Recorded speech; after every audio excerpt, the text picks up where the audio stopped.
you're ready to purchase a new home loan or refinance the one you have, American Dream Lending will make sure your loan experience is easy with fast approvals and quick closings. With many loan programs and competitive rates, now is the time to turn your dreams into reality. Ask about special financing for veterans. They never charge an application fee, and you will work directly with one of their experienced loan professionals. Stop dreaming and contact American Dream Lending today, 786-802-1727, or online at adreamlending.com. When protecting your family is your priority, there's nothing more important than a roof above the people you love. Call Tommy B. Butts Jr. Enterprises.com, 954-735-9826 or 954-394-1411, and ask to speak to Tommy, the owner. They specialize in all kinds of roofs, led by their highly crafted.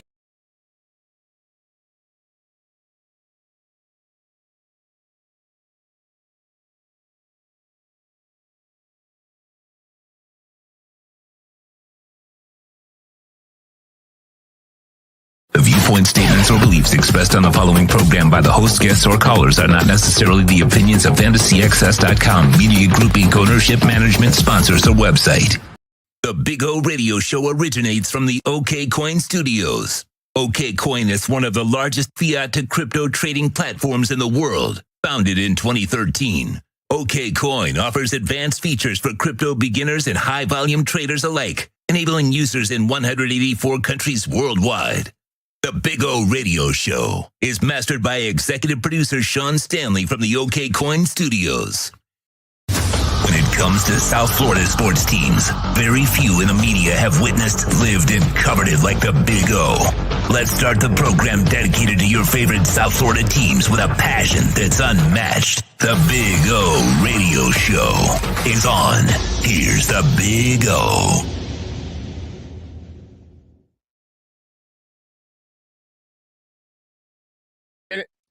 Hells to the yeah. It's a beautiful Saturday. Hope you all are doing well out there. Got to throw yourself into the screen. We now have the edge at the cornerback spot. Yes, they kept X. They locked him in. Somebody put mission accomplished. I think so. I would think so. That was one where you would have to worry a little bit about what's going on with X and what's it called? You know, the situation, in other words, and it actually worked out.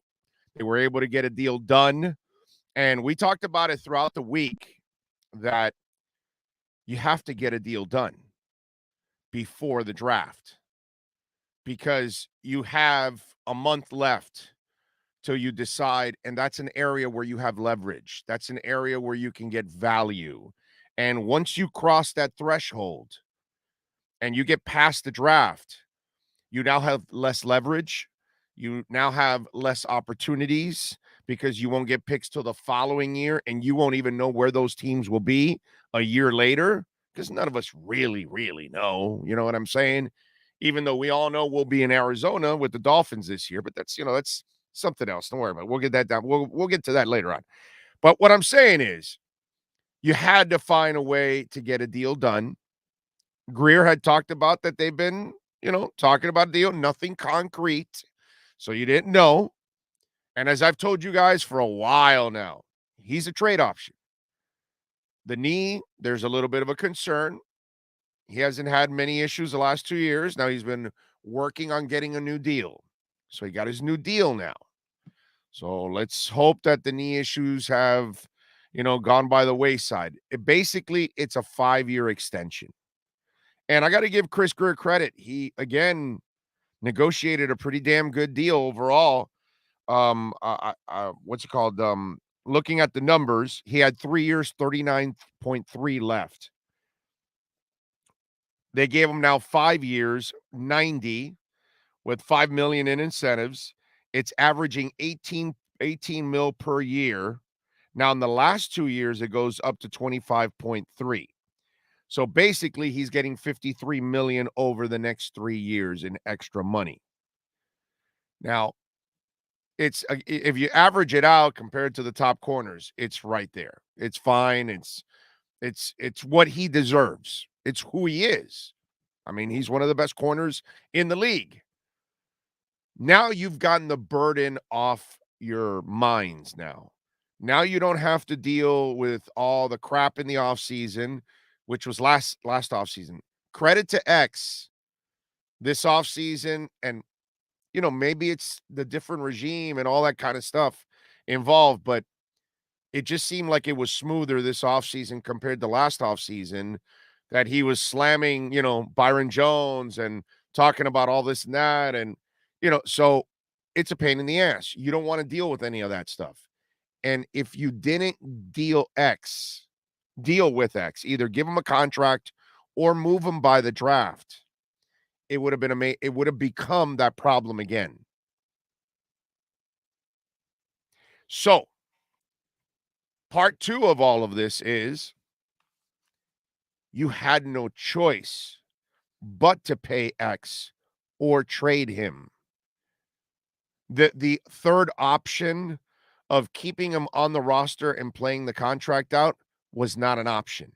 He was not going to be able to deal with that because he's a higher caliber player. He wants his money. He'll be bitter. And then it'll happen again what happened last year when he was slamming Byron Jones and taking shots and all that kind of stuff. You got to avoid that shit. So you go out and pay Emmanuel Ogbah. You go out and pay Teron Armstead, who's not from the Dolphins. You go out and pay Tyreek Hill, who's not a Dolphin. You go out and pay Connor Williams, who's not a Dolphin, right? You go out and pay Eric Williams, who's not, or Wilson, is it right? Who's not a Dolphin, the wide receiver. You go out and pay Alec Ingold, who's not a Dolphin. You go and guarantee more money for Byron Jones. And then you're not going to pay X. So that, in a way, Chris Grier kind of put himself in a corner that he had no, the plan had to have been, we're either paying X or we're trading X. There was no other plan. The third option, when you came to the, sometimes we say a fork in a road is 2. Well, this fork had 3 ways to go. All right. It was kind of a pitchfork, right? Isn't a pitchfork 3, I think, right? And it's kind of devilish, right? Well, there was a devilish thing to this whole equation, because if you chose the devil road, that you didn't trade him or didn't pay him, and you have him play on the deal that he has, forget it. As Kiss used to say, all hell's breaking loose. Hey, have you heard the news? So you had to pay him or you had to trade him. And they kept him. So now you've got a great secondary. And now you've got something that can also complement the front end, complement a young player like Jalen Phillips, who's still developing, an Andrew Van Ginkel, who turned it on in the second half of last year, but needs to turn it on from beginning to end and be a major factor. Raekwon Davis, let's get a healthy season out of Raekwon Davis. All of these things are going to assist the Dolphins in becoming a better football team. And I know that they didn't go out and make major additions to the defense. They did them to the offense. But that's kind of how you're going to improve this defense. If you're on the field more offensively, defense is fresher. If you're punishing that team with the run a little bit more, the defense will be better because they'll be fresher. If you're able to actually put more points on the board, that's another advantage for the defense, because they get to play with a lead and they get to attack. And it's really important to have that combination going right now. So this was a problem that, could have been a bigger problem. It could have been a bigger problem because if you don't pay him by the draft, after the draft, it gets ugly. Okay? If you end up trading him, then what happens? You create a hole in your defense, and maybe they like Noah Igbenogany, but he hasn't proven anything. So we don't know if he can actually do the job. So you're taking a gamble there. So then you'll have to go out and get a veteran corner or maybe play your slot out of position and play him outside. And I don't think you want to do that. Needham belongs in the slot. That's where he excels. So you would have to go get a veteran corner. You're not going to get a high-end corner at this point. So you would have to probably even draft another one. So then you'll have Iggy, a veteran corner, and another one all battling to replace X. So it becomes a hole in the defense. So there was going to be hell one way or another. And you were going to have to figure out a way of settling that position. So the easiest way to settle that position is to come to a contract agreement with X. That way, you don't have to go through all of that. But I would imagine that the deal for X now means that let's transition into something else that I think could end up happening in this situation for the Miami Dolphins. Whether they think it or not, like it or don't, they're going to have to find a role for Noah Igbenogany this year. They're going to have to find a way to get him on the field as a third corner, as a fourth corner, as a safety. They're going to have to teach him how to play other positions, and he's going to have to learn how to adjust and try to be better in those areas because he needs any kind of reps. That young man is not going to get better sitting on the sidelines. So they're going to have to find some kind of a role for him. Why? Because then Byron Jones would be the one that would be moved in maybe another year or two. But now you're getting closer to the end of Noah's contract. And then that becomes another problem. So you've got to find a way to do something with him. Okay? Or somebody reaches in the draft and says, hey, we'll give you a second, third round pick or something for him because they liked him too, but he hasn't played and they have the same conviction that you do. But keeping X also creates that dilemma. The dilemma of if you had to get rid of X, you had to like pray that Noah can get the job done. And you don't know if Noah can get the job done. But now you've got him. Now you've got to find a way to do something with him. So that's another thing that they've got on their plate. It's minor because the average fan doesn't really care right now because you solved your starting stuff and you've got a backup and all that kind of stuff. So you're all right. It's not like it's the end of the world.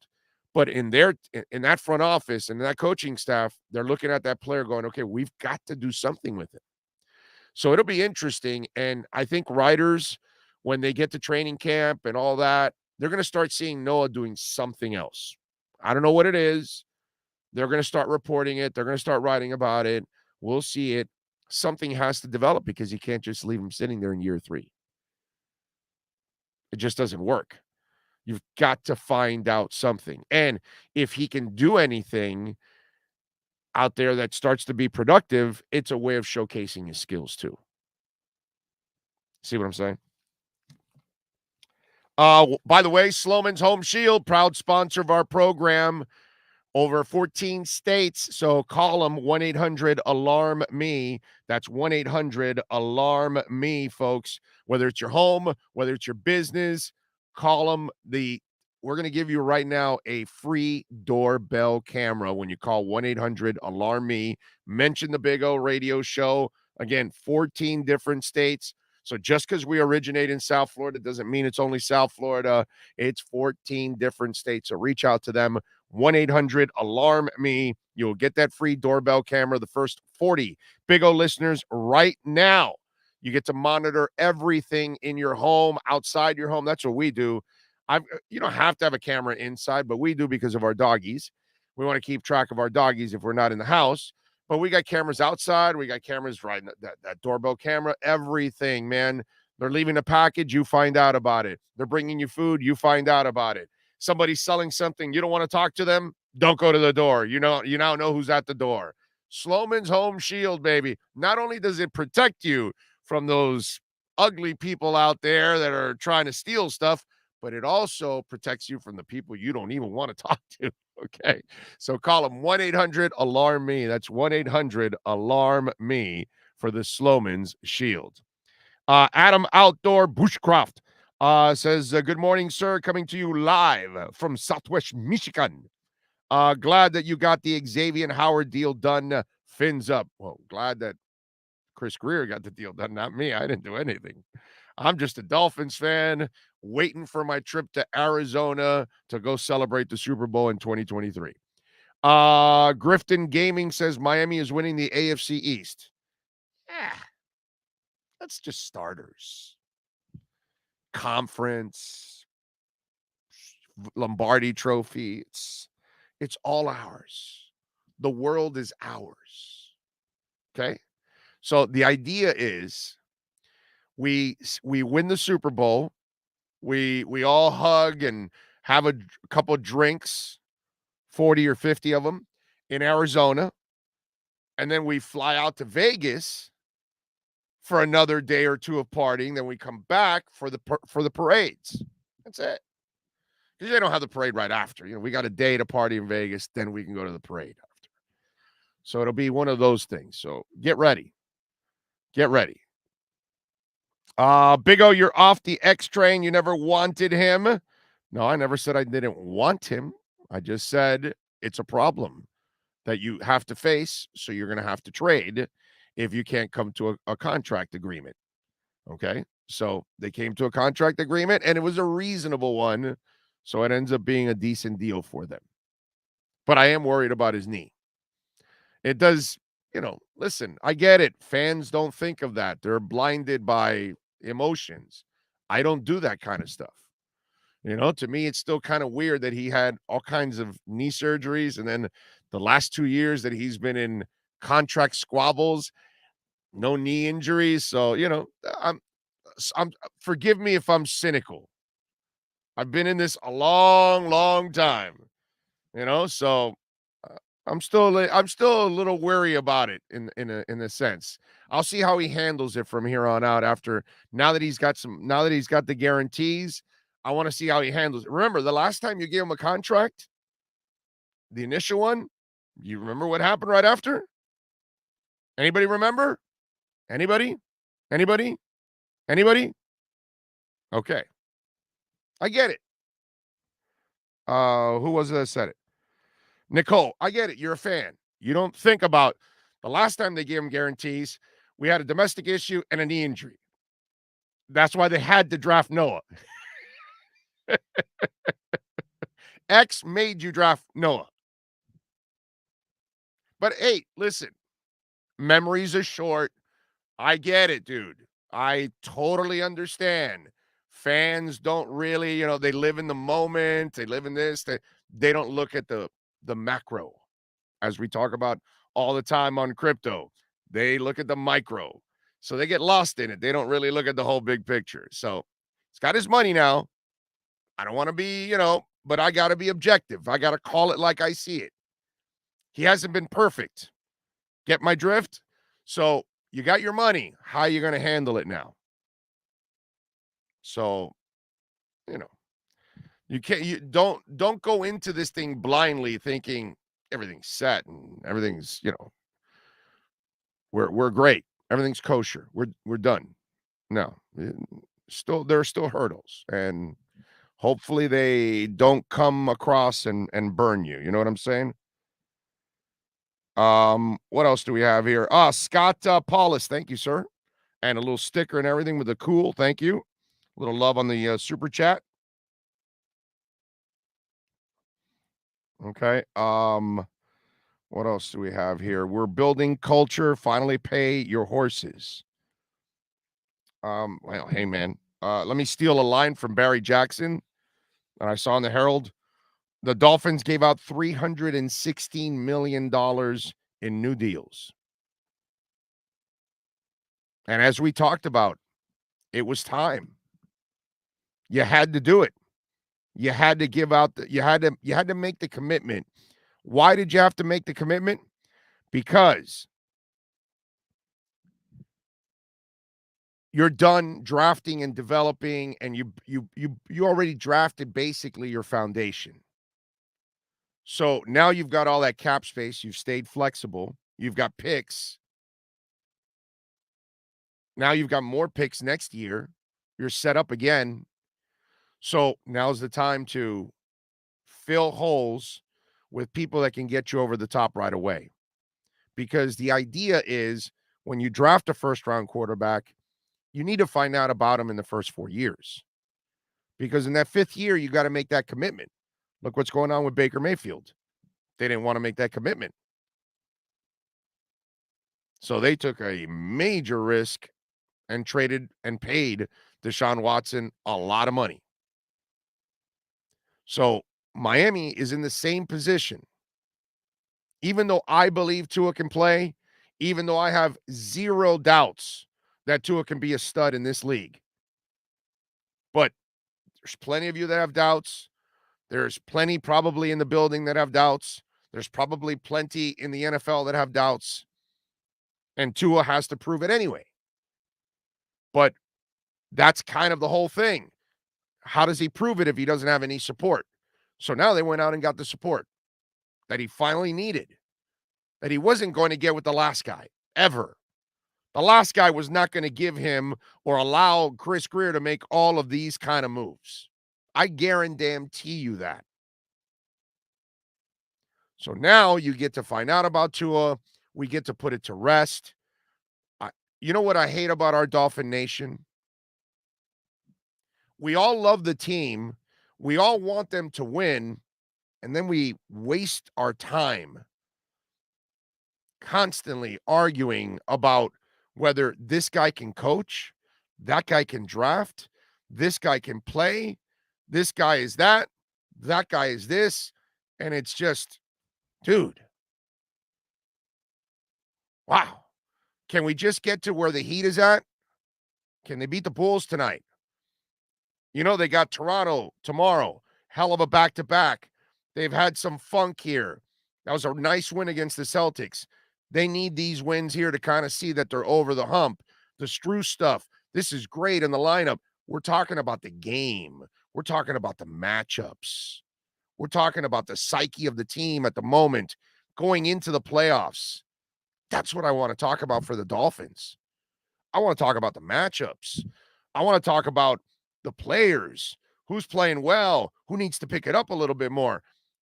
I am sick and tired of arguing about Ryan Tannehill and AJ Feely and Pat White and Cam Cameron and Tony Sperano and Dave Wanstead and Rick Spielman and Chris Greer and now Tua, and I'm tired.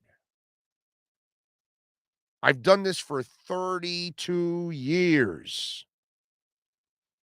Thank God I don't have to do it locally on these crappy-ass radio stations anymore. But I get to do it here, and I get to do it my way, and I get to run the entire show. So it's a blessing. But I'll tell you, it is so tiresome that that's all we do as Dolphin fans. It's sickening. I just want to be like the Panther fans are right now. I just want to be like the Heat fans are right now. That's what I want. I want to talk about the games. I want to talk about the performances. I want to talk about the game plans. I want to talk about the specific plays that were successful. I want to talk about Jalen Phillips coming around the corner like a werewolf and just taking the quarterback's head off. Not a penalty, a sack. You know, that's what I want to talk about, dude. I am so tired about talking about whether this lineman can play, or is this the right running back, or does this coach know what the hell he's doing, and who's calling the offensive plays and all that kind of stuff. It's never about the game. And I'm just want to get past the politics of the game. And please, let me get to talking about the game again, because you can't take the game serious. It's like the Marlins. You can't take the guys serious until you take the management serious. It's the same thing. So until you get your shit straightened out with coaching and front office and all that, we don't get the trickle-down effect. Until Bruce Sherman starts spending and maybe you get, I hate to say it, another manager that really is, the difference maker. But for the moment, you keep Don Mattingly with this team. It doesn't really matter. But if you're going to spend, then now we get to talk about the team, dude. I don't want to talk about how Sandy Alcantara doesn't have enough run support.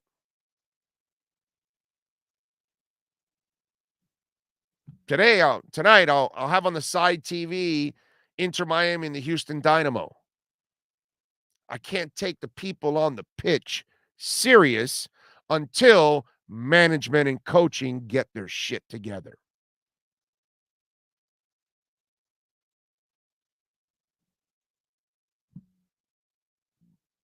So that's where I want to get to as a Dolphins fan. And that's what I'm hoping, that this is the start of that. That finally we get back to talking about the games and the matchups. That'll be the fun stuff. That'll be the stuff that we all should be really excited about to enjoy. By the way, I do want to remind you that Tommy B. Butts Jr. Enterprises, proud sponsor of our program. And folks, don't wait for the rainy season. You have your roof issues. Maybe you still have a tarp. Maybe your business is hurting a little bit and you've been thinking about it. Tommy B. Butts Jr. Enterprises.com. They've been doing it here for over 25 years. AAA rating from the Better Business Bureau. They specialize in all types of roofs, highly crafted, skilled, and professional roof mechanics. And licensed and insured, folks. They've been at it for over 25 years. Great family owned. And let me tell you something. The next listener here in South Florida, because that's where he works. Sloman's is all over the place. National company, okay? But, American Dream Lending. You want to get a mortgage? They're in 47 states. Okay. But Tommy's only in South Florida. But South Florida business or home, if you get your roof done by Tommy, I will do a show at your business or home. Probably be a weekend show, but, like a Saturday show. But anyway, so call Tommy, 954-735-9826. If you've been putting it off and putting it off and putting it off, Tommy will take care of you. He does exceptional work. Not good work, not great work, exceptional work. And by the way, what I love is all work is fully guaranteed with the customer's complete satisfaction.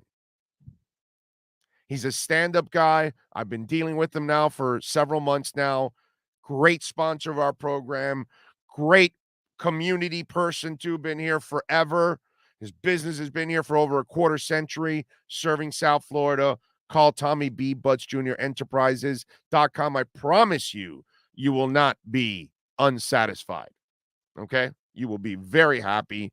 And then I'm going to go out there and rock and roll with you and do a show. 954-735-9826. That's 954-735-9826 for Tommy B. Butts Jr. Enterprises. That's what it's all about, baby. I love Tommy. Great people. Great people. All right. What else do we have here? Good. We got the Panthers on today at 12:30. That's why the show is going to end at 12:30. I'm not lying to you. I started at 11, and I said we're going to go to 12:30. We'll have a couple great interviews. We're going to have Cam Wolf on here at 11:30. We're going to have Joe Shad on at the top of the hour. So we'll have two of our insiders today and have a little fun with them. Get you a little bit more insight on the Xavier Howard story. I figured it was a big one. So we've got I kind of was planning for a Saturday show. So it just works out, baby. Let's see. What else do we have here? Referencing a deep kiss cut. Love it, Big O. That's right, baby. That's right. Good job by you picking up on it. But I did say kiss, so I kind of gave it away. The Dolphin Show says, morning, Owen Sean. Wow, Saturday, Big O. Damn, you're a badass, brother. Nah, just a tireless worker. Just a tireless worker, man. Ken Sean says, Big O, no, you are not allowed on the X bandwagon. You're off done. Just like Tua can't halfway in it. We'll see you in Arizona from the X entourage. No sickly sliding in on X. Well, we'll see. He still has to get on my bandwagon. Let me see how he handles it the next couple of years. Then we'll see. Let's see. Gonna make a prediction that it's both hyperbolic and early. Hiring Mike McDaniel will be the franchise's best decision since drafting Dan Marino. You know, Roy, you are falling for the same thing I am. I like this guy. And I've said this from the get-go. This is the most how can I call it, a unmotivated pick I have ever seen for a Dolphins coach from fans and media members. When they first hired him, all that, the comments were, as people have gotten to know him, they've changed their minds. But I'm not allowing all of that. I'm talking about the first impressions. Geek, that guy, this, I mean, he's like 5'2", this, that, whatever, glasses, whatever, all this kind of stuff, right? His voice, whatever, I heard every negative thing, which convinced me he's going to be a hit because I've never seen that with any other Dolphin coach. Somehow or another, you end up liking the guy and this, that. I remember even Philbin, where people were like, well, kind of like Philbin, looks like a no-nonsense guy, this, that. And then you kind of get to know all these guys, right? Gase. I didn't know much about Gase. I went along with it. I kind of liked his bravado and all that stuff. And then we got to know what the hell he really is. And then, you get turned off. Flo. Yeah, okay. Another New England tree thing. And you're like, eh. But, tough guy, Mr. Blue Collar, kind of like him, but then wears out, Tony was a good guy, rest in peace, likable human being. But in the end, you kind of like, yeah, dude, your goal is a field goal. No, that kind of stuff. Cam Cameron may have been one that could have been kind of like Mike McDaniel early on. Now that I'm thinking about it, I don't think there was a lot of, especially when we got to the draft. Oh my God. Then it got worse. But I think most of all, we've kind of liked these guys from the get-go. Mike McDaniel, there was like every issue they could possibly say about him, they were complaining. So, it just funny, man. So I just think that he's going to be a hit now. That's kind of the way I look at it. So it's funny. What can I tell you? All right. Remember the Welton Rayom text line, 855-912-1056. That's 855-912-1056. By the way, homeowner property damage, call Welton Rayom. Condo damage, plenty of that going on, call Welton Rayom. Criminal defense, I don't want any of you getting in trouble, but if you happen to have some issues, Welton Rayom. Bankruptcy, what a business owner claims, commercial litigation, personal injury, all of these things you can call Welt and Rayom. By the way, 954-966-4646. That's 954-966-4646 if you want to get in at Welt and Rayom. Franklin, thank you, sir. Appreciate you giving us some love there. Hardest worker. Big O, did you see there's a Kiss-themed mini golf course in Vegas? I did not know that, but I will play at it. If that's the tooth, then I'm definitely going to it. I'm going to be there for 9 days in Vegas this month. this month into next month. I arrive on the 26th. I leave on the 5th. Okay? So I've got a lot of business to do over there also. So it's not just working and doing the draft. It's hoping that I can finalize a partnership with a hotel over there in Vegas where we're going to be popping back and forth for all kinds of events. So, yeah, that's what we're going to do. Because remember, we're going back to Vegas in July for the NBA Summer League. I want to go up there for the East-West Shrine game every year. We've got UFC and boxing matches that are going to happen in Vegas. We want to cover them. We've got Dolphins. They play the Raiders. Maybe that week we go up to Vegas, have some fun. Panthers take on the Knights in the finals of the Stanley Cup. We go to Vegas. All those kind of things. Crypto conventions, we go to Vegas. We're going to do a lot of that kind of stuff. The stuff that's tied to this show, we're going to do a lot of it, and there's a lot of those events that go on in Vegas. Formula One next year in Under the Lights in Vegas. I want to be there. I want to cover that event. That's awesome. I want to add auto racing more to this. I'm an all sports guy. That's why I love that Sean's doing wrestling. I don't know anything about wrestling, but I know tons of you love wrestling. So Sean was on last night.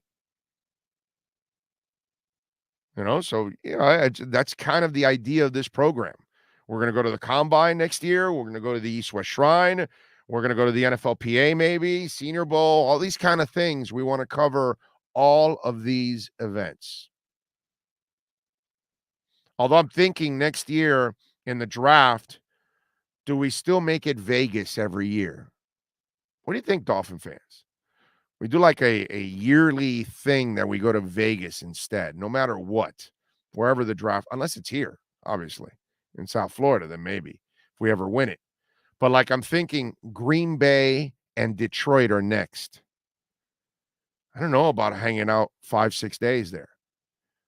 But if we go to Vegas and do the draft every year and make it a thing, that might be something. So, that's where it could be. All right, let's get ready for a little Cameron Wolf. Let's get in a little Miami Dolphins talk. KSDT, baby. Our KSDT Miami Dolphins and NFL report. Cameron Wolf does an excellent job, of course, of covering the Miami Dolphins. Let's get to him. Let's talk a little Dolphins football next.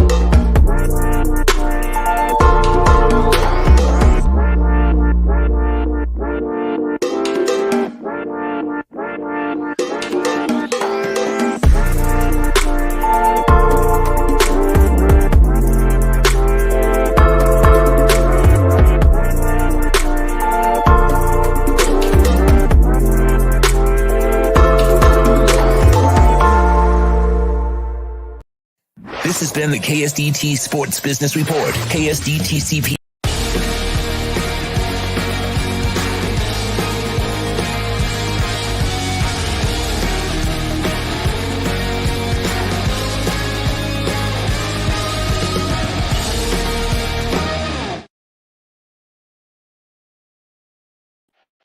There we go. There we go. You can tell today it's not going to be as smooth because Sean is not here. So I'm basically like running it at the same time. So like I'm talking and running the whole damn show. So it's not an easy thing trying to put this whole thing together, as you can tell. That's why I have a professional like Sean doing it, but he's off today. So today I'm running solo. How you doing, my man? You doing all right? You feeling good? You starting your Saturday off making excuses? Yes. Yes. Yes. I'm good. I'm Yes. good, man. How you feeling? I'm still trying to find the right board that goes behind us Yeah. so I can actually have it for the report. You know what I'm saying? And I can't find the board that goes behind us. So it's just one of those things. It's just this is why I need Sean here, bro, because this is just weird, man. And when you're Weird. out, you see his value when he's out, right? You see, this is the one I can Yeah. find. This is the one that's solo, not the two-person one. You know what I'm saying? Right. So I can't find it. So I'm kind of stuck here. But anyway, all right. So they got it done, and we talked about it this week. I told you, do they have to sign X before the draft? Because everything was quiet on the front, which is really good compared to last year. But I don't think it would have stayed quiet after the draft because you had paid all these people already. And he's sitting around going, where's my money, dude? So, and he deserves it, obviously, because he's a hell of a player. So they had to get this done, correct? Oh, absolutely. I remember we talked about this a bunch. You asking me, hey, is it going to get done? Is it going to get traded? I was always confident it was going to get done, but it took a little longer than I believe everybody thought. But I think ultimately they made a deal that everybody had to give a little bit. And I think once they did the Tyreek Hill trades and allowed them a little bit, it really changed the dynamic of how they went about this restructure. But if you see what they essentially did is they got him at $18 million a year average overall, but they also allowed him to be the new highest paid as far as new money. So you make them happy in that realm, but you're still in a medium where you want to be. And so I think that overall everybody's happy, but this deal will add cap space overall because they were at about $11 million. X's deal was going to be about 12 or 13 on the cap, I believe, and that number should be lowered from what I understand the way it's structured. So they should end up having, probably somewhere from 15 to $20 million in cap space after this deal was filed and restructured. So we can get greedy now and say J.C. Tretter's coming? Is that what you're saying? J.C. Tretter is not going to be a Dolphin. Okay. I'm just drastic asking. Changes.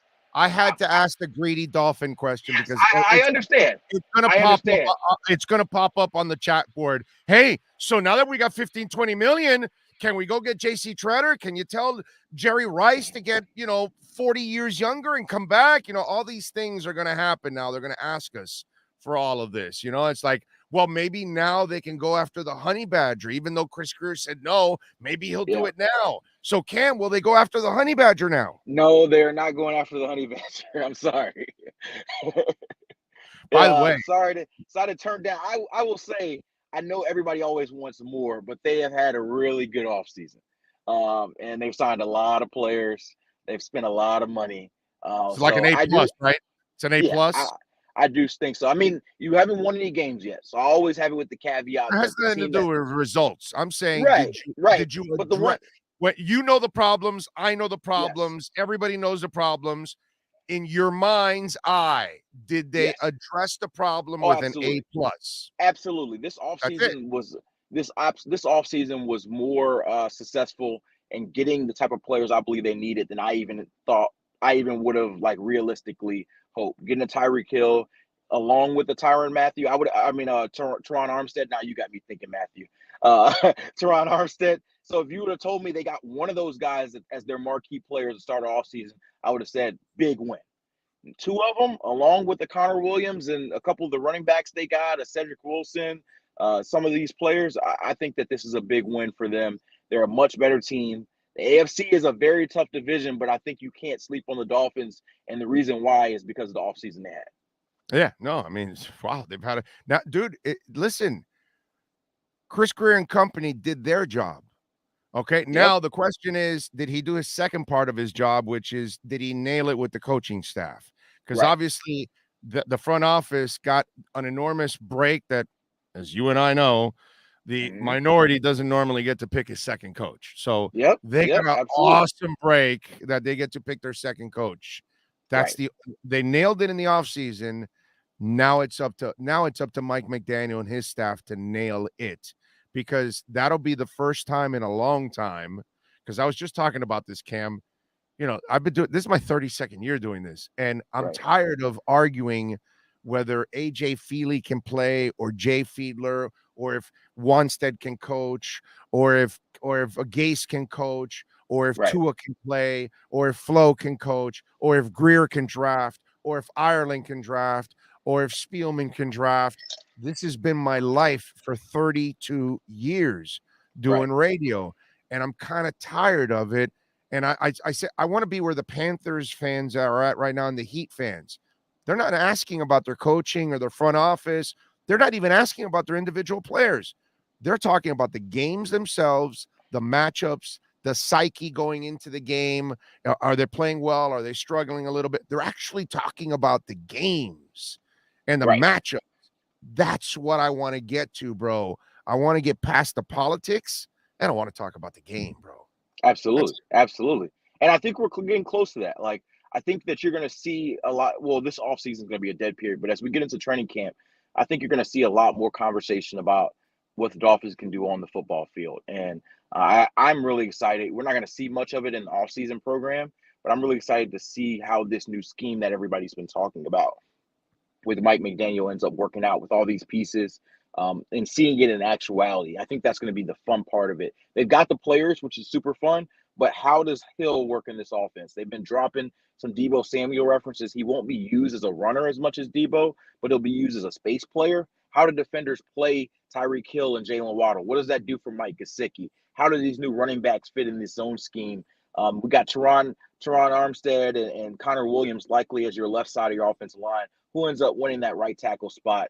How does Michael Dieter fare with his competition? There's a lot of offseason questions that I'd love to get the answers to. And I think it's going to be fun to talk about it with you on this show and really be able to report on this because this team is I think, in its best shape that it's been in a very long time. Now, and let me tell you something.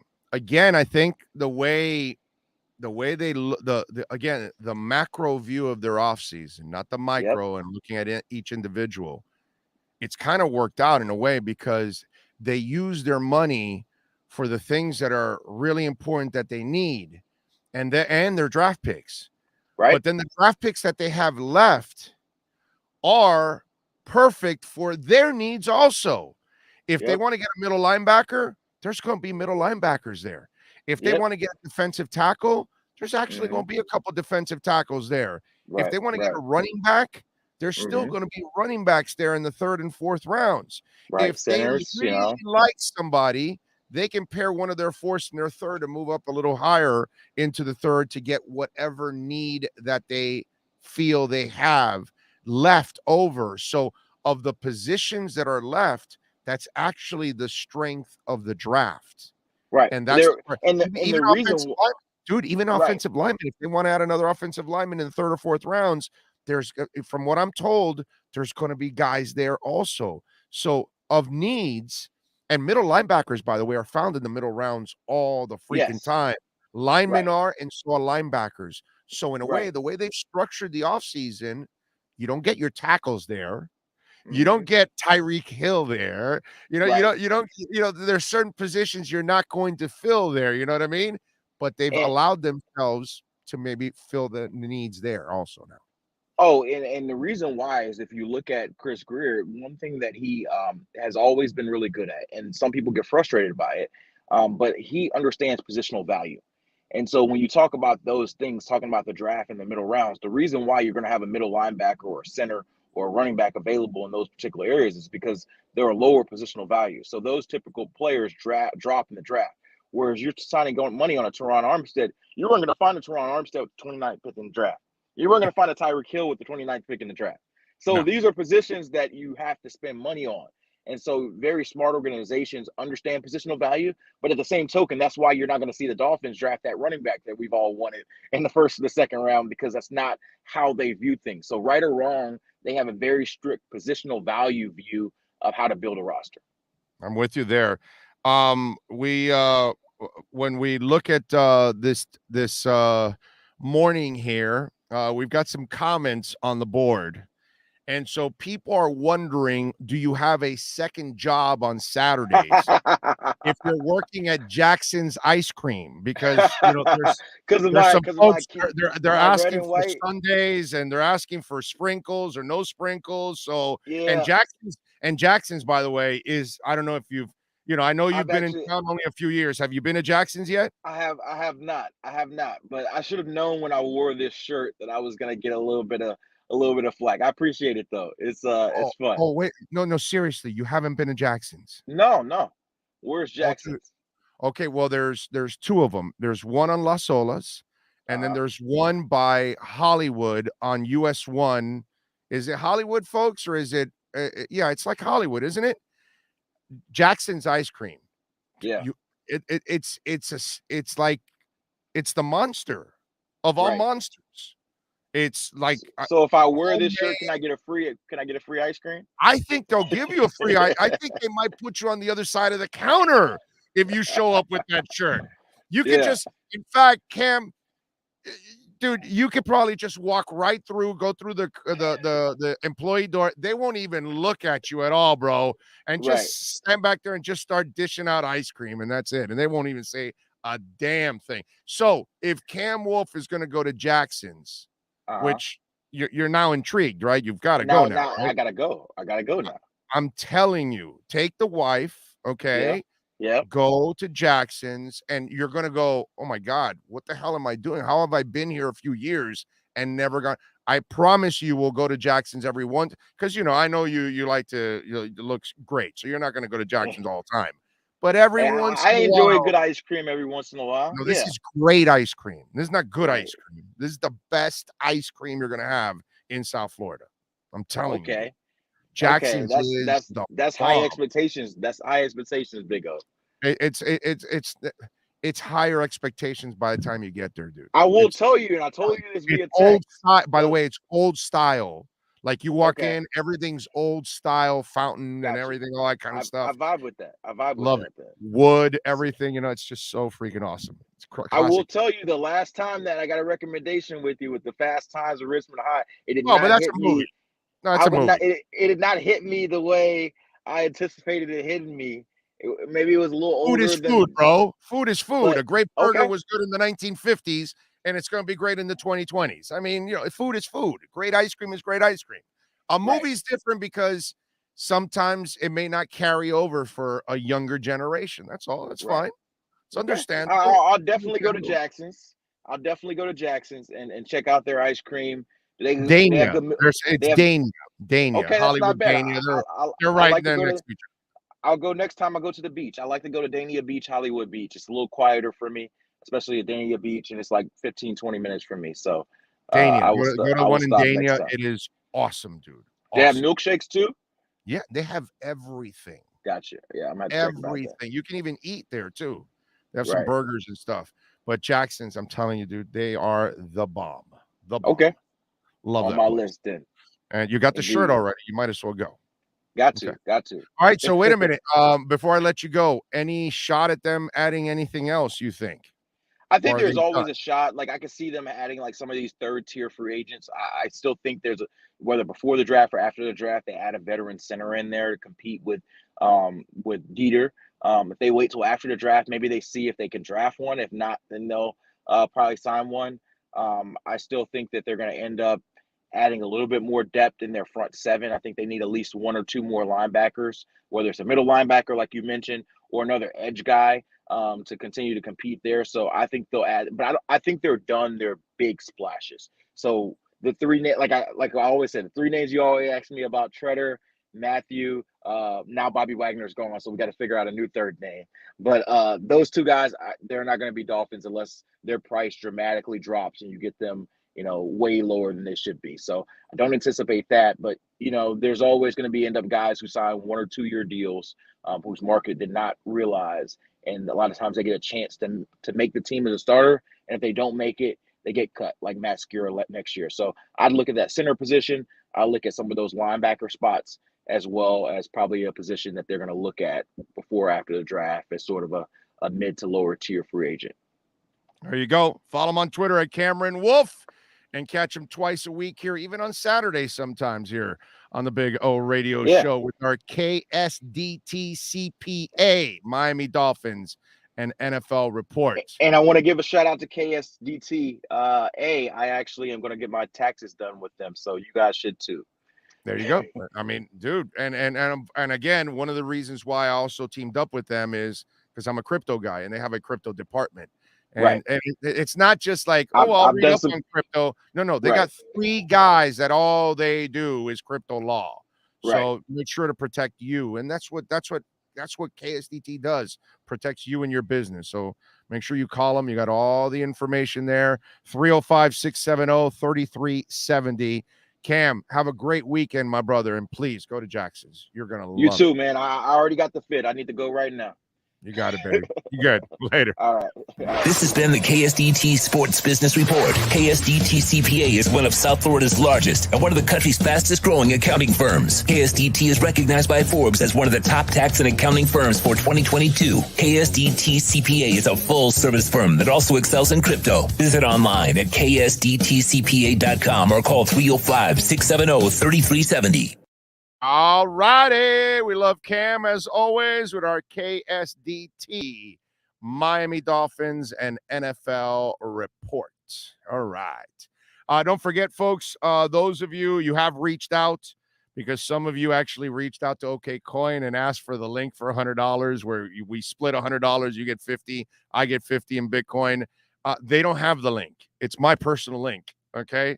So as I told you all out there, please email me bigoradioshow@yahoo.com, bigoradioshow@yahoo.com. If you want the link and you want to, invest in crypto, do your homework. Okay. But if you want to get the $50 in free Bitcoin, you have to follow the rules. So the instructions, in other words, you invest 100, they give you the 100, and each of us get 50. Okay. So you are going to do some investing. So there you go. So if you want the link for the $50 in free Bitcoin, please email me or DM me at Big O Show on Twitter, at Big O Show on Twitter. You can DM me and I will send you the link for OK Coin. And as I told you a couple of days ago, when there was that mini dip with the market, and as I always tell you, right, buy the effing dips. And for those of you that have just gotten into crypto, it was a nice moment for you to pop in.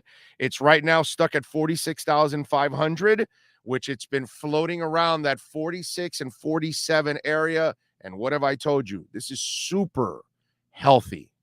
Super healthy. I don't want parabolic runs. I want you to find a floor and then stay there for a little bit and then go up and find another floor and stay there for a couple days, a week or two, then go up. We're working on like 5 or 6 days at this spot right now. I love it. I think it's the healthiest thing that's going on, and it's showing that it's going to go up and up and up. And I think that the major volatile drop, we're past it right now. And there will be, once you climb up into the 80s and the 90s and the 100s, there's going to be a drop. Now, I don't think you'll ever see the 40s again. 30s and 40s, I think we're done. Okay? I think you'll start, once it goes back up again, the next drops, if there's any, it might be into the 50s. That's what I truly believe. That's what I think we're getting past. Listen, none of us really know, but you can tell that the institutional money is building. By the way, have you seen the difference in the government now? Janet Yellen is now speaking positive of Bitcoin because they knew it all along. They was just spreading FUD. And I kept telling you all that was all FUD, because in the end, you can't stop it. You cannot stop it. You will be on the blockchain. Whether you like it or not, you are on the internet. This is the upgraded internet. This is the safer internet. This is the more secure internet. This is the internet that's going to protect you, the consumer, you, the business owner, you, the artist. That's the difference. But again, it's as technology changes, as life evolves, we have to get used to using a fax. We have to get used to using a phone. We have to get used to using a smartphone. It's how we evolve. Okay? We go from rubbing sticks to a lighter. Well, actually matches, then a lighter. You know, it's just the way it is. It's technology. Now you're not even using butane. Now they have those electric shocking lighters that they and you just hit it and it's battery charged. We evolve. Everything evolves.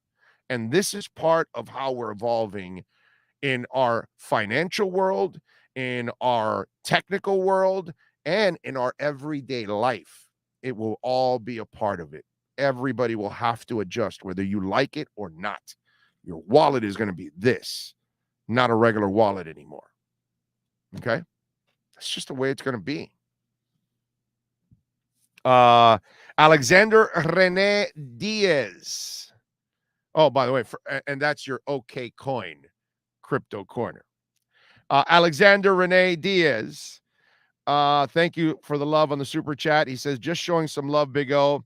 I was the Dolphins. I would take a flyer on Hightower. He could help Baker and make him better as a veteran presence. What do you think? I don't know, man, because Hightower is a middle linebacker, if that's what you're talking about, whereas Baker's an outside linebacker. Now, of course, he can help him with experience and all of that, but they're two different positions. I don't like Baker in the middle. I've never liked Baker in the middle. I don't think it makes any sense to have Baker in the middle, quite frankly.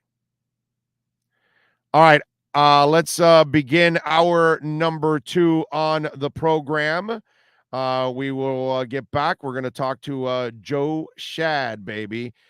Get into a little Miami Dolphins talk, our American Dream Lending Miami Dolphins report. When you're ready to purchase a new home or refinance the one you have, American Dream Lending will make sure your loan experience is easy with fast approvals and quick closings. With many loan programs and competitive rates, now is the time to turn your dreams into reality. Ask about special financing for veterans. They never charge an application fee and you will work directly with one of their experienced loan professionals. Stop dreaming and contact American Dream Lending today. 786-802-1727 or online at adreamlending.com. If you're a Miami sports fan, then there's only one store to go to, and that's Caneswear at Miami Fanwear in Davie. They're your one-stop shop for all your inner Miami CF, Canes, Dolphins, Panthers, and Marlins merchandise. They have hats, t-shirts, game day jerseys, and so much more. Located at 2511 South University Drive in Davie and open 24/7 online at caneswear.com or innermiamiwear.com. Call them at 954-835-5597. Caneswear, the spot where inner Miami and all Miami sports fans shop. All righty, there he is, the man, the myth, the legend that is Joe Shad, ready to go. How you feeling, Joe? You feeling good? Yeah, better, Big O. Been fighting through various medical ailments, but happy to be with you today. I'm certainly feeling better today than I was a couple of days ago. All right, well, you're looking sharp, my brother. Now, first of all, before we get into the whole X thing, and your shitty grading system, has it gotten to an A now? A is really tough, you know. I would say B plus for the Dolphins off season. You know, no off season is going to be perfect, but I do think Chris Greer has done a very good job. Damn. What would make it an A? Just out of curiosity. What the hell? What kind of an off season what would they need to add on top of this to make it an A? I know what it is. It's hard to say. You'd have to go through each move and look at who may have been available and where they might have spent it. But I think that Chris Greer has spent very wisely in looking at the contracts that he's added. He's added 2 absolute superstars in Tyreek Hill and Teron Armstead, guys who really will change the entire complexion of the Dolphins offense. Then he locked up Xavier Howard on a contract extension, which is important for head coach Mike McDaniel. Mm-hmm. And I do like the running backs he brought in, Chase Edmonds and Raheem Mostert. You know, you wonder whether they would have given Cedric Wilson that deal if they knew they were bringing in Tyreek Hill, probably, because I think they're probably ready to move on from Devontae Parker. There are some folks that I spoke to at the owners' meeting who question how good Connor Williams will be. And I don't know. I haven't studied Connor Williams' tape. Obviously, he had a a penalty problem last year that the Dolphins think they can correct. But listen, very good offseason for Chris Grier. Very exciting offseason for Dolphin fans. That's why games are expected to sell out next season. The only way you give him an A, if it would have been Russell Wilson or Aaron Rodgers. That's the only way you give him an A. I know you, because since you're not a Tua guy, it's like if they replace Tua, that's the only way Joe Schad gives the Dolphins an A. Yes or no? Hard to say. I don't know what Russell Wilson. Get out of here. You wanted Russell Wilson or Aaron Rodgers. You even said it on this show. Well, they should try to acquire, but they need to get a line and a running game for them. So if they would have gotten Brady or Rodgers or Wilson, you would have given them an A. Guaranteed. Well, I mean, so your question is if the Dolphins had added Tom Brady, Aaron Rodgers, that's the only way you give him an A. Would I have given Chris Grier an A? Very likely, yes. Yes, okay. All right, because I give them an A already. They addressed their issues. And Agba and Gesicki. Those go under the radar because they were players who were on the roster last year. You didn't mention him. You didn't mention him, but Alex Ingold will make a huge impact on this team. We need a fullback. Enormous impact. He's going to save Tua from getting his ribs broken when Jesse Davis or somebody else misses a block. I know Jesse's not here, but my point is when somebody misses a block, Alex Ingold will be the guy to pick that thing up. Alex Ingold will be the guy to help the running game going. That's a guy that goes completely under the radar, and he's going to be a monster on this team because when you've had a gifted fullback in years past, and I've seen it, from the Tony Pages of the world back to Keith Byers and everything else that we've had, and we've had some other guys, Polite and other guys that have had a little cup of coffee, but real fullbacks that we've had here, the offense is so much better when you have an impactful fullback. So you think that I'm a negative guy, and I'm actually not. You think I'm actually negative only on Tua. Yes. And it's interesting monitoring the fan base. Obviously, a large percentage of the fan base believes that Tua will live up to expectations, will replicate some of the things that he did at the University of Alabama now that he has support. And we'll see. I certainly would like to see that happen. I think that that's great. It is interesting to me that Dolphin fans, and in general, there is an undertone of negativity and skepticism because they've been without a playoff win for 20 plus years. It's just, yes. It's Dolphin fans say, well, yes, it's been a good off season. And I don't say that, but this is what I'm hearing. They say, well, yeah, it's been a good off season, but they still haven't fixed right tackle and they still haven't fixed center. Do you think that right tackle, I'm asking you, do you think that right tackle and or center are a bigger concern for the Dolphins in 2022 than quarterback? Oh, yeah. God, please. Yes. Quarterback's not an issue. Quarterback, that's the difference. That's the difference with me, Joe. That question doesn't fly with me because I have zero concerns about Tua the player. I only want Tua to be protected like any other quarterback. Give the kid time and he'll do his job. Give him a running game and he's going to eat you up alive with that passing game because he's a smart kid. And if you have enough people out there that can get in space, which now you have people that can get in space. We had a bunch of plotters that couldn't get any separation whatsoever. Tua has that stat where he throws in some of the tightest windows in the NFL. And has a pretty decent completion percentage and all of that. So, and this guy had the worst line in the league, and he was one of the least sacked quarterbacks. So there's a lot of things that can make But if pressure comes up the middle, they could kind of do a little stun around Michael Dieter. If Austin Jackson somehow beats out Liam Eichenberg at right tackle. Alex Ingold will take out your first game, they run around Austin Jackson. Are you going to say, well, see, they didn't fix it. That's not Tua's fault. Is that what you're going to say? I get that, but see, Joe, you're already jumping to the negative side of it where I'm going to, well, wait a minute. You had a bunch of clowns last year in coaching. They had no idea how to coach an offense. They had no idea how to coach a quarterback. They had no idea how to coach an offensive line. Well, in comes a real quarterback's coach, a real offensive line coach, a real offensive line running game impresario or whatever the hell you want to call Mike McDaniel. So now we've got people that actually know what the F they're doing. You know, Darrell Bevel forgot more about coaching a quarterback than any of the three clowns you had last year combined in their entire careers. And so where you and I differ is all these players will be better because the scheme will be better, the play design will be better, and the coaching will be better. So that's where you and I go like this on this road. You're already painting these players into struggling, where I think they're all going to benefit from the coaching. Because if you I didn't say they were going to struggle. I said if they struggle. You twist things up, man. You said if. I'm not expecting them. You see, you say if. I'm not expecting them to struggle. I'm expecting them to play better because coaching failed this team, not the players, the coaches. Why do you think they kept hitting on most of the players that are playing and starting on defense and even on the edge on offense? They're all good, but you had no coaching in the middle. So that's why those guys never ever thrived. But if they're hitting, Noah Igbenogany hasn't hit. I know they don't play. Hunter and again, let's stay with the facts, Joe. Hunter and Noah do not play, so we don't know anything about them because they don't play. So until they play, then we can make it a full. They bypassed the chance to play Noah Igbenogany. They put the Justin Colemans and Nick Needhams of the world in ahead of him when they had a chance. Because so they obviously don't have belief. Listen, Noah's a nice kid, but they don't have belief in him.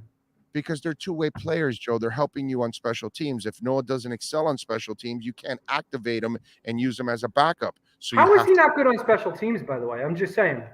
How is that possible? He's the son of two Olympic-class, world-class athletes. You know, what's it called? Sam Madison didn't play a lot of special teams either. He wasn't much of a special teamer at all. So it's just the way it is. Sometimes you are, sometimes you're not. You know, so not think I'm negative, all right? Run to your online betting company of choice and put down some money on Dolphins over 8.5. I will at the end of the month when I'm in Vegas, Joe, and it's legal. That's an absurd line. 8.5 makes no sense. So, but you would take the over there, right? Because they're a 9 and 10 win team. Absolutely 9. Absolutely 9. Probably 10 at this point is my prediction. So exactly with this offense, that's to me. Look, what inspired me also is watching that film from Brian Baldinger on how Mike designs running plays, where the linemen don't even have to make the biggest of efforts. It's a better scheme. It's good. It's a better scheme. But there's intelligence behind all of this. It's a better scheme, and these guys are going to be better. But we can't assume that Austin Jackson and Liam Eichenberg are going to go from well below average offensive linemen to well above average offensive linemen, or even average. We can't assume. I will go with you on Austin Jackson. I will go with you on Austin Jackson. On Austin Jackson, I will go with you. On Eichenberg, I will not. Notre Dame, I think, is a lot better. Notre Dame pumps out. Yes, Notre Dame pumps out linemen like it's going out of style. It was weird that he gave up no sacks in 30 games, and then like whatever it was, 8 or 9. I know the NFL is a different level and it's a different caliber of athlete that you're trying to stop. Yeah, that's why I just think that I think the players were cheated last year so badly, and they won 10 games, dude. Think about that. Think about how poorly those players were cheated on offense, and they won 10 games. If they actually had real coaching, the Dolphins would have been in the playoffs. So as we continue our conversation here, listen, I love this idea of locking up Xavier Howard on a new 5-year deal. I think he'll be 33 when it's over. He was underpaid. It was a contract that was a little bit unfair towards the club side. I did some research last night. Xavier has averaged 4.5 interceptions per year in his career. Now that seems low because 2 of his 6 years he only played a few games. If X were to intercept 4.5, only 4.5 passes over the next 5 years, he would have 50, which would put him in Hall of Fame company, the likes of Darrell Green and Ty Law. And so this is a guy who, if he can stay healthy, is on a Pro Football Hall of Fame track and will go down as one of the greatest Dolphins in history. My question is, how concerned are you that in year 2 or 3 or 4, or certainly 4 or 5, he might not be quite so healthy with the knees? Do you worry about that? That's always been my concern with him, my brother. You know, it's also my concern. The last time you signed him to a big deal, a domestic issue and a knee injury happened. And that's why you were forced to draft Noah Igbenogany the last time you gave him a fat ass deal. And he, for the last 2 years, fighting for more money, he has stayed away from knee injuries. So now he's got his guarantees. I want to see if those knee injuries start happening again and all that kind of stuff. So that is my He has concern. competitive drive. He wants to be great. He wants to play. He's an alpha male. He's a dog. The Dolphins need alpha males. They've been lacking alpha males. That's the likes of Rashad Jones and Jarvis Landry. And now the Dolphins, this is a good column. This is why I do like to sometimes talk to you, Big O. You know, you get me fired up a little bit here or there. I'm not feeling well. I'm taking all these medicines. I got to be careful what I say. But how about this? I remember Jarvis Landry and Rashad Jones and Bobby McCain going at it in practice.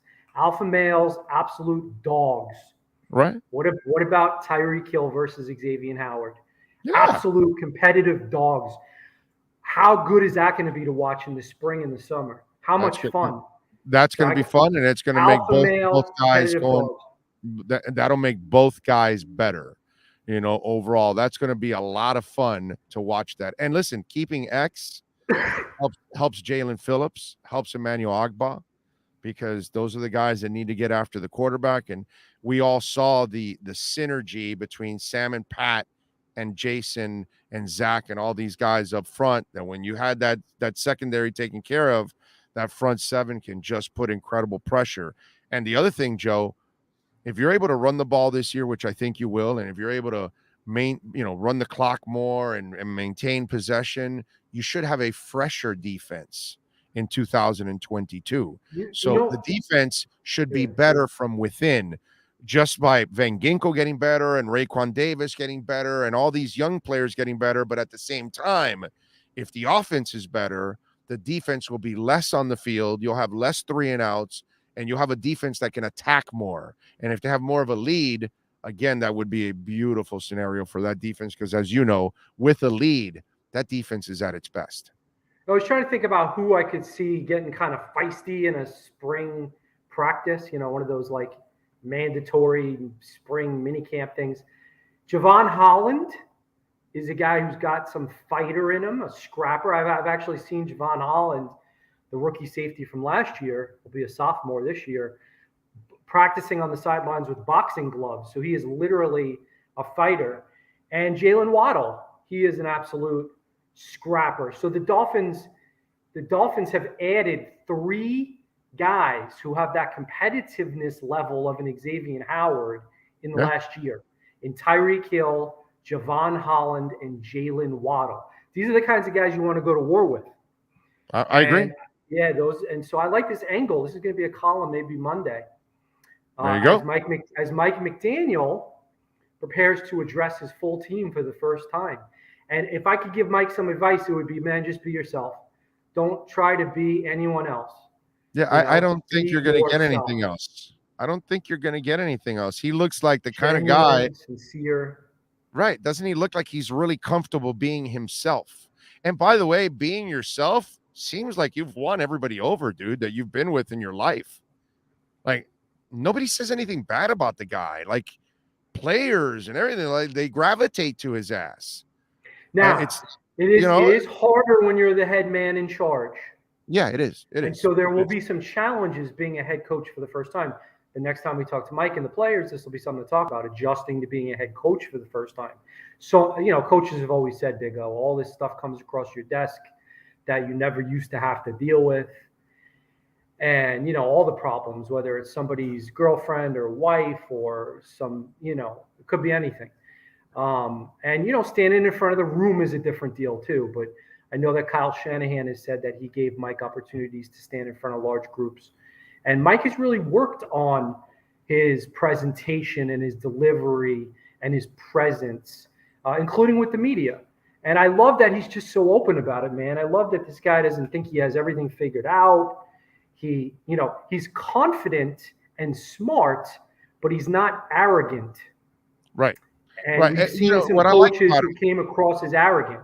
Right. What I like about him and I've had an opportunity recently to kind of play boss and some of these things, and had to deal with young people and dealing with young people in general. He just seems to have a demeanor that's a little better to dealing with millennials, to dealing with Generation Z's. And I just think that you kind of have to have some kind of a skill set nowadays to kind of deal with this younger generation, because it's a little different, man. It's a little more sensitive. It's, and to me, McDaniel just seems to be like the kind of guy that can reach them a little bit better than the classic ogre coach, which that's kind of what it seemed Flores was, or a Jimmy Johnson, or other coaches in the past that have kind of that old style. And I don't know if that old style is working perfectly. The best parents. Yeah. Sorry, man. The best parents, the best coaches, what they have in common is that they convince people that the things they want them to do are things that they want to do. And they help them understand and instill a belief in them that it is the right thing, and it is the smart thing, and it is the best thing for them too. And so the worst coaches and the worst parents are the ones who just say, this is the way to do it because this is the way we do it, and this is the way it's going to be done. And they don't connect with their child or their player. And I think McDaniel is going to be able to connect with people, players, media, all of us. It's great. By the way, don't forget to smash the like button while you're watching here, the American Dream Lending Miami Dolphins report with Joe Shad. All right, Joe. So with this deal, they also open up some cash. We asked Cam earlier. He didn't think so, that they're going to be too much, active, like in big names. Like I screwed around with JC Treader. He doesn't think so. Maybe minimal free agents. Is that where we're done now? Or maybe role player type guys that might be brought in, but nothing more than that? I agree. If they bring in a center, it's probably, it's not necessarily going to be a high-priced center. There are, by the way, 3 centers that I identified in a recent Palm Beach Post column who could be good options for the Dolphins at the end of the 3rd round. And you can find that on the website. There are 3 centers and 2 middle linebackers that I think are good options for the Dolphins with the 102nd pick, which is at the end of the 3rd round. Now, there are some areas where the Dolphins could clear a little money. You could cut or restructure a guy who I very much like in Eric Rowe, for example. Now, I thought a Clayton Fedulum would get cut, but instead they just restructured his deal. So you'd like to see the Dolphins do that with Eric Rowe. And Parker still could get traded, by the way. That could be an extra pick at the end of the month. They could be getting an extra pick for Parker. Yeah, and one thing you could do there, Big O, is what if you trade a 4 or a 5 with Parker for a 2? Now you're back in the 2nd round. See, I like that option. Yeah, that's good. That helps me broadcasting in Vegas to at least be able to have a Dolphin pick to talk about in the 2nd round. Yeah, my mock draft doesn't have quite the same appeal that it would have had prior. But don't worry, Joe. I'm in Vegas, so it always has appeal. So it doesn't really matter. Okay, I'm in Vegas, so it's all right. Some guy asked me, "So are you canceling the trip?" I go, "Are you out of your mind? You're asking me I'm going to cancel a trip to Vegas? No, dude. Plus, you never know. With Chris Grier, that's the other thing we don't know. They could be in the 1st round. You never know with this guy. He can make a trade. It could happen. I think they're in the mode where unless they're dumping a player like Parker, they're more about using their picks. Yes, and it's a different phase, yes. Which is, it's fun. I mean, look, they tore it down, they rebuilt it. Is this a championship caliber roster? No, not at this point. The odds makers say the Dolphins are somewhere around the 10th best team in the AFC. I disagree. I think they're more in that 6 to 8 range. Okay. Look, we're going to be talking about Tua for the next few months, and it's fine. I do think he's going to be improved. I do think the offense is going to help. The players around him are going to help. The coaching is going to help. I think we're going to be writing a lot of positive things about Tua, and that includes me. All right. So tell me, what are you writing in the Palm Beach Post so folks can subscribe, please, and check you out? Well, I posted a story about Xavier Howard's new contract. You can find that. I also wrote that article that I mentioned about options for the 3rd round. And I'll be looking ahead to what the Dolphins and Mike McDaniel, the unanswered questions are as players report to camp, including Xavier Howard, thankfully, as early as Monday. As you mentioned, they need to pick up a punter, they need to pick up a center, but, maybe not in the best position to spend big bucks at this time. So not necessarily high price additions, but still a few questions to be answered. There you go. Follow him on Twitter at Shad Joe, baby, and catch his work there at the Palm Beach Post. Subscribe and catch him twice a week here with our American Dream Lending Miami Dolphins report. Joe, thank you, my brother. Appreciate you. Get better. Get some rest. Take care, buddy. Thanks. See you. You got it. When you're ready to purchase a new home or refinance the one you have, American Dream Lending will make sure your loan experience is easy with fast approvals and quick closings. With many loan programs and competitive rates, now is the time to turn your dreams into reality. Ask about special financing for veterans. They never charge an application fee, and you will work directly with one of their experienced loan professionals. Stop dreaming and contact American Dream Lending today. 786-802-1727 or online at adreamlending.com. All righty, we back. Don't forget Perdomo, proud sponsor of our program. Have you checked out their retail store? Obviously, you can get, your favorite Perdomo cigar at your nearest cigar store. But if you're here in South Florida, or for those of you that are cigar aficionados, you might not know this. You can go to the Perdomo factory right here in South Florida. 5150 Northwest 167th Street, right off of the Palmetto, right there in Miami Gardens. And they got a ginormous humidor there with all the Perdomos you can handle. Any Perdomo you want, baby. And they got this beautiful lounge there with this ginormous, the couch must be 20 feet long, seriously. And big TV and everything, so you can watch, you can hang out. You might meet Nick. Nick goes there obviously, it's his place. But, he travels around the world all the time. But Nick will probably be there. You can say hi to him, take a picture. So if you ever, maybe you didn't realize, you see the Perdomo factory from the highway and you're like, yeah, whatever, I guess it's just a factory. No, it's also a retail store. So you can buy hats, shirts. They got all kinds of stuff. 5150 Northwest 167th Street in Miami Gardens. And of course, check it out in your nearest cigar bar, cigar store around the world. Perdomo Cigars. Love it. And that's my favorite one right there that you're watching. The 20th anniversary. What a freaking great smoke that is. I love how rich that one is. Yoo-hoo! Well, it's going live today. Well, no, yeah, we're not. We've been live and we're almost done, pretty much. Von Miller signed only for the money. He's going to get paid and pull Avante Davis. Yeah, he's old. I don't know about that deal. That's a crazy ass deal, the Vonta Davis deal. I mean, the what's it called? Von Miller deal. That one, at that age, that's crazy money. Crazy money.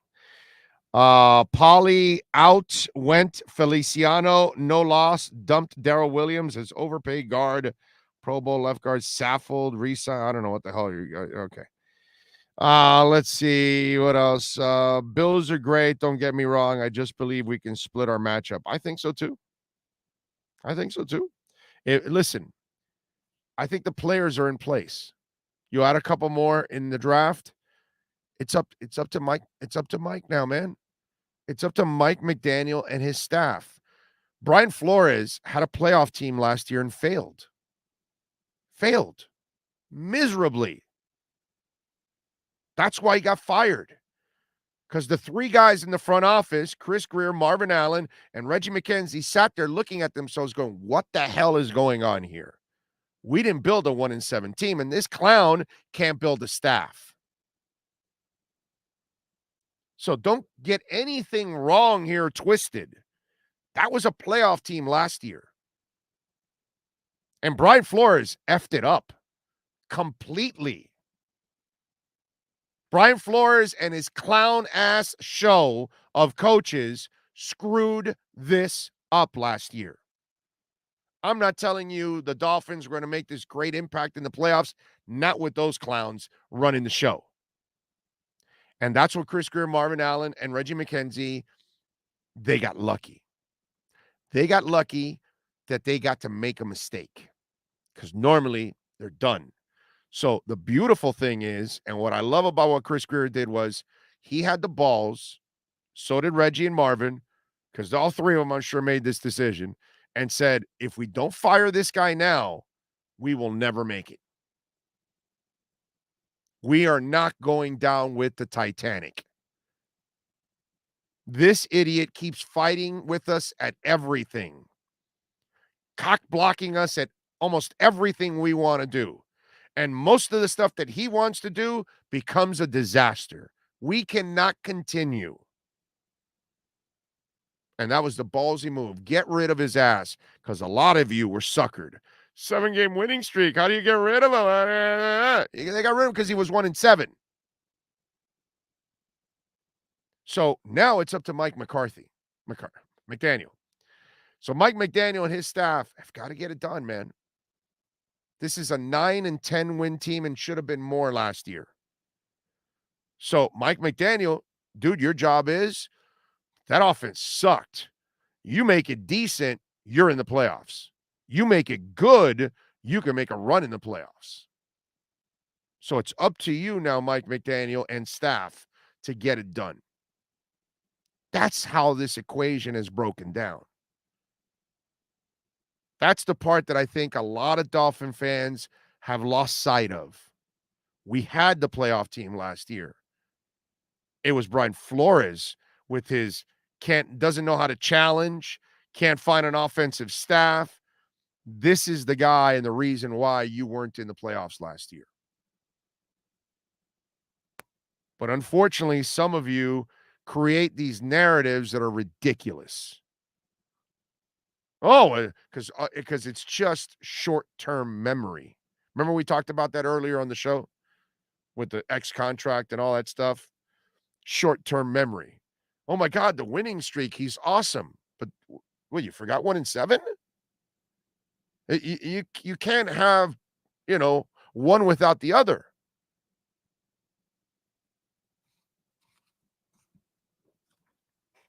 Now, let me run something by you here that I don't think we spend our time talking about this.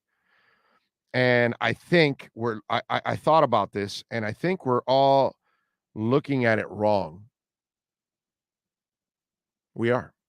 And I think we got to start. I'm gonna go out on a limb here. Okay. And we have this love affair because Mike McDaniel is the coach now. We have this love affair with Deebo Samuel, right? And he's, who's going to be the next Deebo Samuel?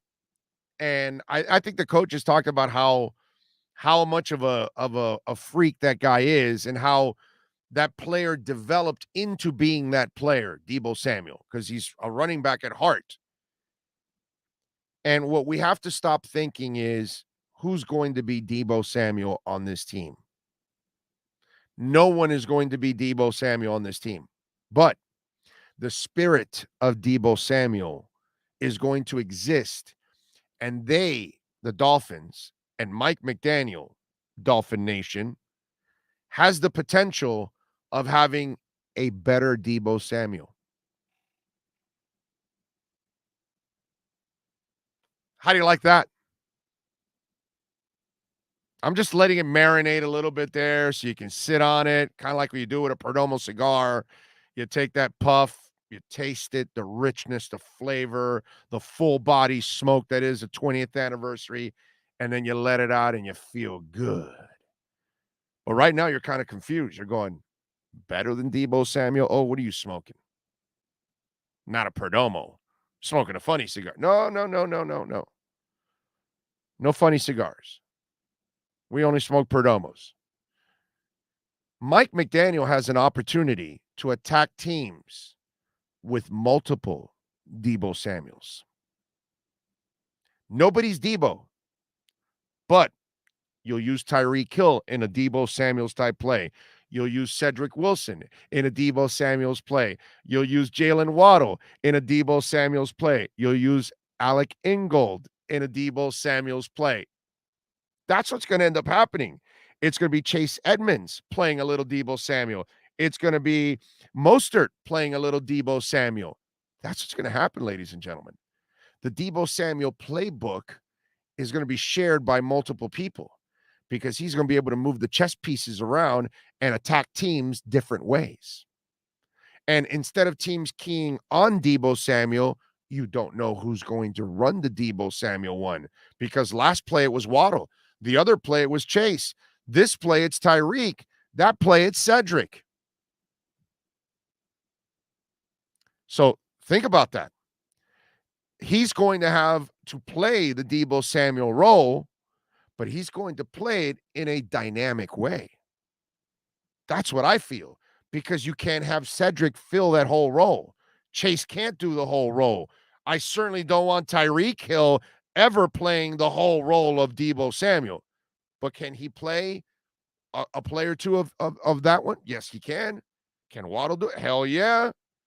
Can Cedric do it? Of course. Chase, Mostert, Ingold, they're all going to be able to take little pieces of how he uses Deebo, and he's going to instill it in his players and keep the defense guessing from where it's coming from and from who. So that's one thing that I was thinking about, that we have this love affair that we're trying to find the one Deebo Samuel, and maybe Mike McDaniel says, screw that, I can't find another one of those guys. But this is what I'll do. I'll get guys that have the skill set that can play their position and help me out other ways, Deebo-like. And if you look at it, what I'm telling you is actually true. A lot of these guys can do some of the things that Deebo does. Nobody's Deebo. So you're not going to find another one. There's only one freak like that can just ram his head into the line and do all the things that he does, and toughness and all that. That's just, not normal. But if you start to look at it, there's a way you can play that Deebo Samuel role, but you're going to spread it out. Welton Rayom text line 855-912-1056. That's 855-912-1056 if you want to get in on the Welt and Rayom text line. Appreciate all of you out there as always. Let's see, what do we have on the Welt and Rayom? Yes, I know about Howard getting a deal. Thank you.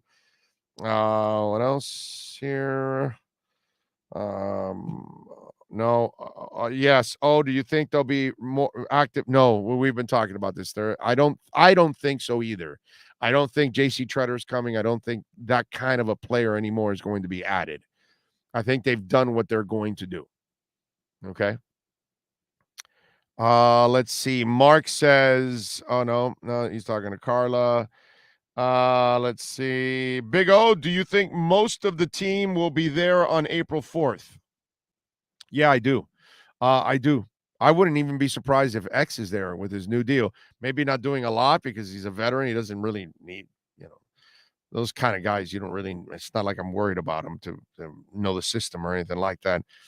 Covering his position, he'll be fine.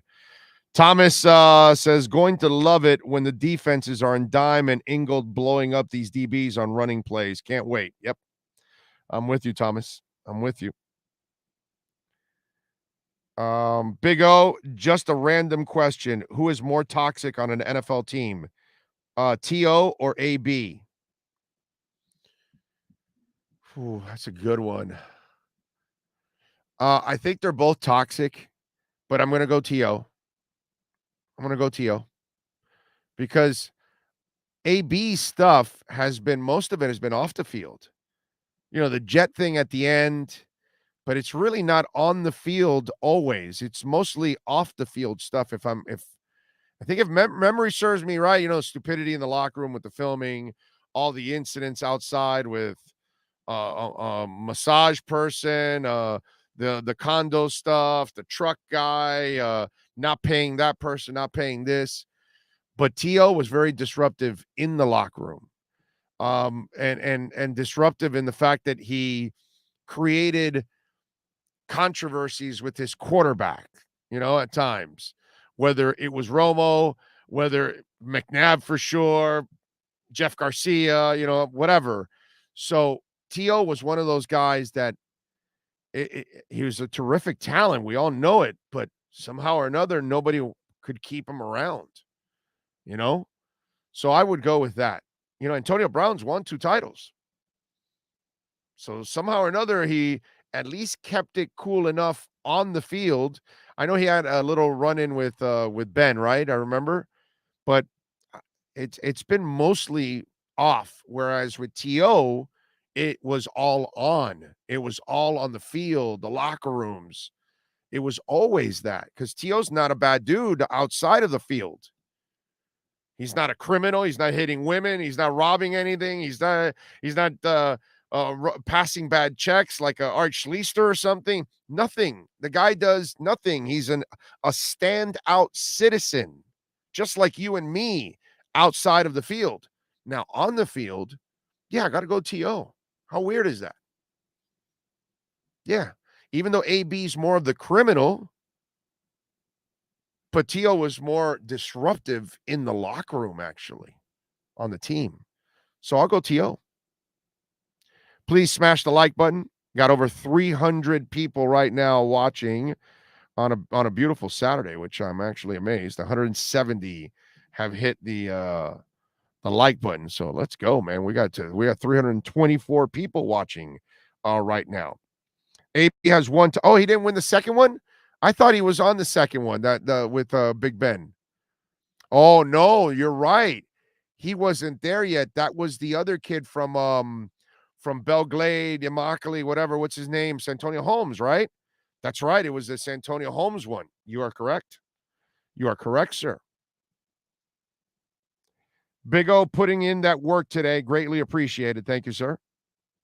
Thank you all out there as always. Let me see something here. Where are we at on the market? See, it's still at 46,500, which I'm loving it, man. I'm loving it. I want it to stay there for a couple of days. It's good. It's good. Good accumulation time for anybody that hasn't really gotten into it. It's a good opportunity. That I will say. And remember, folks, if you're looking for the OK Coin link, please email me, bigoradioshow@yahoo.com. That's the only way we can share $100 of Bitcoin. You get 50, I get 50. You follow the instructions, you invest, boom, you get your money. So on Twitter @BigOShow and on email, BigORadioShow is the other way to get in on it. Now, let me talk about one more thing that I wanted to mention. I know I said I was going to go to 12:30 and the Panther game already started. The other thing that we've got going on that people are talking about are the Rams. And the Rams just bought Bobby Wagner and, spent a world of money for a 31-year-old linebacker, which is just absolutely crazy. And he's got a lot of mileage on him. This is one of the ultimate tackling machines in the history of the NFL. This guy's body has taken a beating, whatever. But some people think that, the cap is a game and that there are no repercussions, and there are repercussions, and you will end up paying for it. But example, where it's worth doing what the Rams are doing. They won their title. New Orleans did not. New Orleans spent all that money the last couple of years trying to put everything back together again and trying to go for it and pay all these guys and pay Drew Brees and everything, and it didn't pay off. And they had no flexibility this year. They will have less. They had no flexibility this year. They won't have as much flexibility next year. They'll go with 2 years where they're really not going to be nearly as competitive as they used to be. And they're losing players, as you can see, because we've got their best lineman.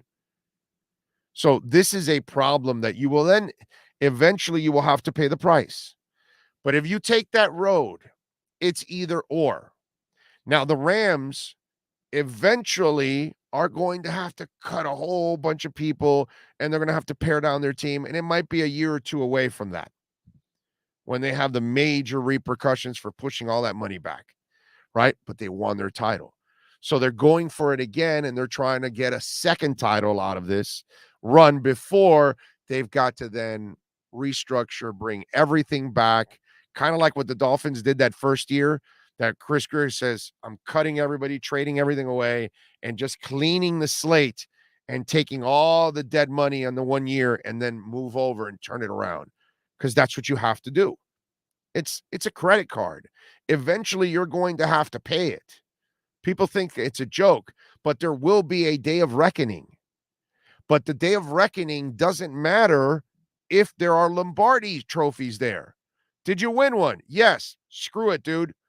Hell, we've been, as Dolphin fans, for 40 years plus waiting for the next Super Bowl. So who cares if Don Shula went with it for 19 first-round picks? It failed. The old man tried. So Chris Greer, you loaded up the team with draft picks. You built your foundation. Now you go out and buy the rest of it. Go for it. One way or another, you got to roll the dice, man. But it's never going to happen if you don't take the chances. Look, the Cincinnati Bengals, to their credit, Mike Brown has been a terrible owner. He signed 3 linemen this year. God bless him. He's actually spending money. Others will want to be paid. We'll see if they'll continue this trend in Cincinnati, which is a new trend for them. Kind of like what happened at the University of Miami, when they all of a sudden, we're going to start spending for football. Huh? All right. Yeah. Because the Bengals, if they don't want to end up like Ken Anderson and Boomer Esiason and they're one trip and that's it, you got to spend. So, yes, spending, you can win. The Rams have proven it. And there will be a gamble.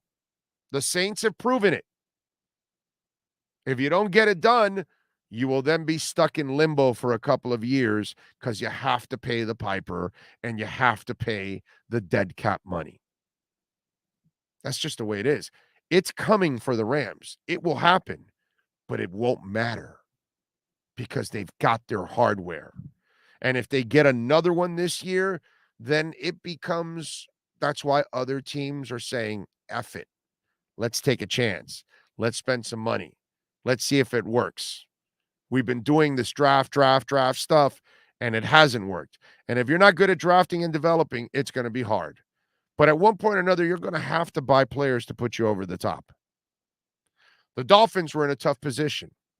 They had a head coach that ruined their opportunity to build the offense the first 2 years. So now they had to fast track it. They had to go find a coaching staff and fast track the offensive side of the ball. Why? Because they've got to find out by the end of year 4 if Tua's the guy or not.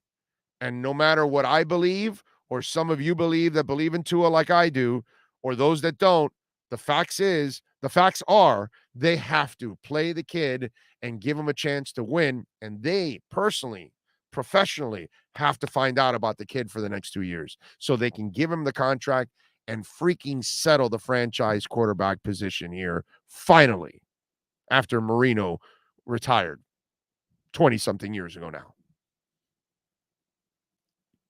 So the Rams, yes. Is that the way to do it? Not really, but it is a way of doing it. Would I rather you build through the draft and then add accordingly in free agency? Yes. But if you're going to do it, make sure you hit on it, because if you don't, you end up spending all that money, you end up not winning, and then you end up in cap hell for a year or two where you won't be competitive to then restart it all over again. Either way, it's a gamble. And in our case as Dolphin fans, it doesn't matter, dude. Just get it done. Whether you got to buy it, draft it, I don't care. Just get it done. Jose Lucas, thank you, sir. Appreciate you for the love on the super chat. He says Group B, USA versus England, Iran, and Wales and Scotland. Yes, sir. We talked a little bit about it yesterday, except the Wales and Scotland one is the one that's the one we talked about. That was the play-in, I guess, right? Big O, since you're going to be in Vegas for the draft, will you be in Qatar in November? USA, take the show worldwide. Jaminport, yeah. You want to pay for it? You want to be the sponsor? Let's go, bro. Come on. You think Joe Shad's on for free? You think Ian Rappaport's on for free? You think we're going to Vegas for free? Let's go, Jaminport. I beg you guys to smash the like button. Some of you can't even smash the like button for me. As much as we work hard, Sean works incredibly hard. So do I. So does everybody else. We can't even get people to hit the like button. You got to visit our sponsors. We don't stick around if you don't visit our sponsors. We don't stick around if you don't hit the like button. We're certainly not going to Qatar if we don't have the sponsors. So, Jaminport. You want to jam? Let's go, dude. You got a sponsor to foot the bill? We'll go to Qatar. We'll cover it. Let's go. That's where Jaminport completely disappears.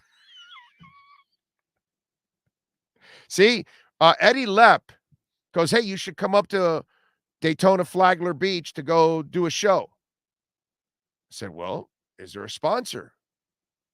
Sure enough, we got a sponsor. We're going up. That's, it's the world ain't free, man. Jaminport. It's really nice to go to Qatar. It takes money to go to Qatar. It's really nice to go to the Senior Bowl for a week. It takes money to go to the Senior Bowl for a week. It takes money to go to the Combine for a week. We're going to go up for the NBA Summer League. It takes money. This show takes money. Okay? We're trying to do things that nobody else does. So, yeah, we'll go to Qatar. Where's the sponsor? Rosendo says Greer needs to make some wheeling and dealing in this draft to regain all those no, he doesn't. No, he doesn't. You're wrong. You're dead wrong. He did what he was supposed to do with the picks. He got his players. He filled positions of need. And the needs that he has left, he can get them in the 3rd and 4th rounds. So, no. And you don't solve every problem every year. All teams go in with question marks. So, no, Rosendo. Love you, brother, but no. There's no pressure at all to go back and get the 1st or 2nd round picks. If you get it, fine, but there's no pressure. The pressure is to win. The pressure is to get into the playoffs. The pressure is to develop the offense. The pressure is to develop Tua. That's the pressure. I'm not asking him to go get the 1st or 2nd round picks. No, don't need any of that.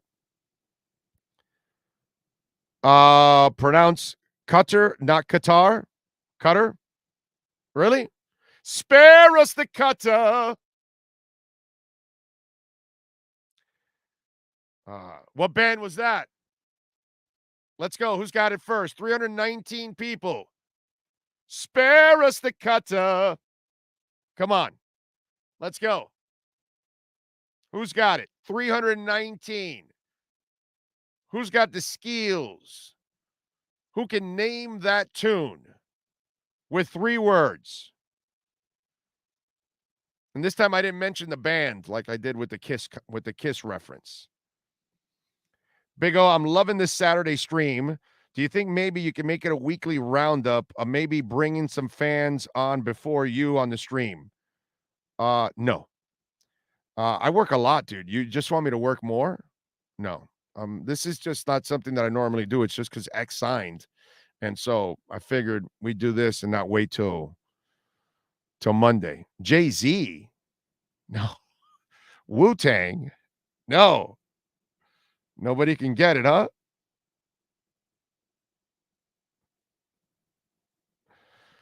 Conquering ourselves until I see another hurt approaching.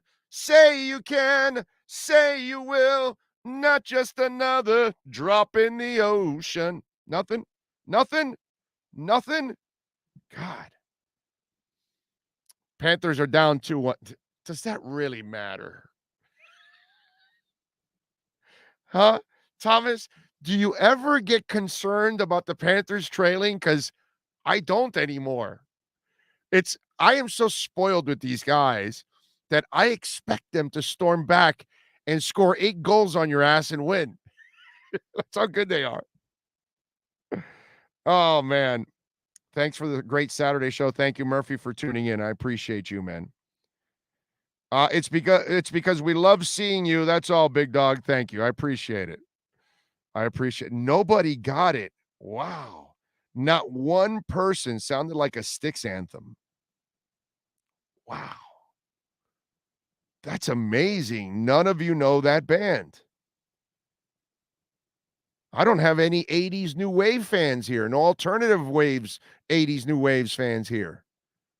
Out of the 316 people, not one person knows that song. And I got to tell you, not that I can sing, but I kind of kept it in the tone of that song. But damn. Best way to stop Allen, keep him off the field, having long sustained drives, which also keeps our defense fresh. The Cure, no. Rush, no. Sing it again. What I do is not called singing. Big O, I really like this overtime you're putting in. Make it permanent, damn it. Sing it again, Shazam. No, I don't think Shazam will pick up my voice. I don't think so. So, I don't know. I mean, spare us the cutter. Come on. Nobody knows it. Damn it. Conquering ourselves until I see another hurt approaching. Say you can, say you will, not just another drop in the ocean. Nothing? Ocean. Nothing? Nothing? There you go. Anyways, I don't think Shazam would pick that up. And by the way, you can rewind it and play it again if you want in your Shazam. It's not going to pick it up. There's no way. Echo and the Bunnymen. Somebody got it. Larry in Columbus. Larry in Columbus. If I had a prize, I'd give it to you, my brother. Damn it. We needed somebody. There we go. Oh, and QWERTY C. Echo and the Bunnymen. There we go. Now we got it. I don't know if Nick got it or he's copying others, but he put Echo and the Bunnymen also. And Murphy put Echo and the Bunnymen. And Drew Dobbins. Now, wait a minute. Hold on a second. Did the Shazam work? Too many of it. All of a sudden, nobody knew the song, and now a whole bunch of you started saying Echo and the Bunnymen. Did the Shazam work?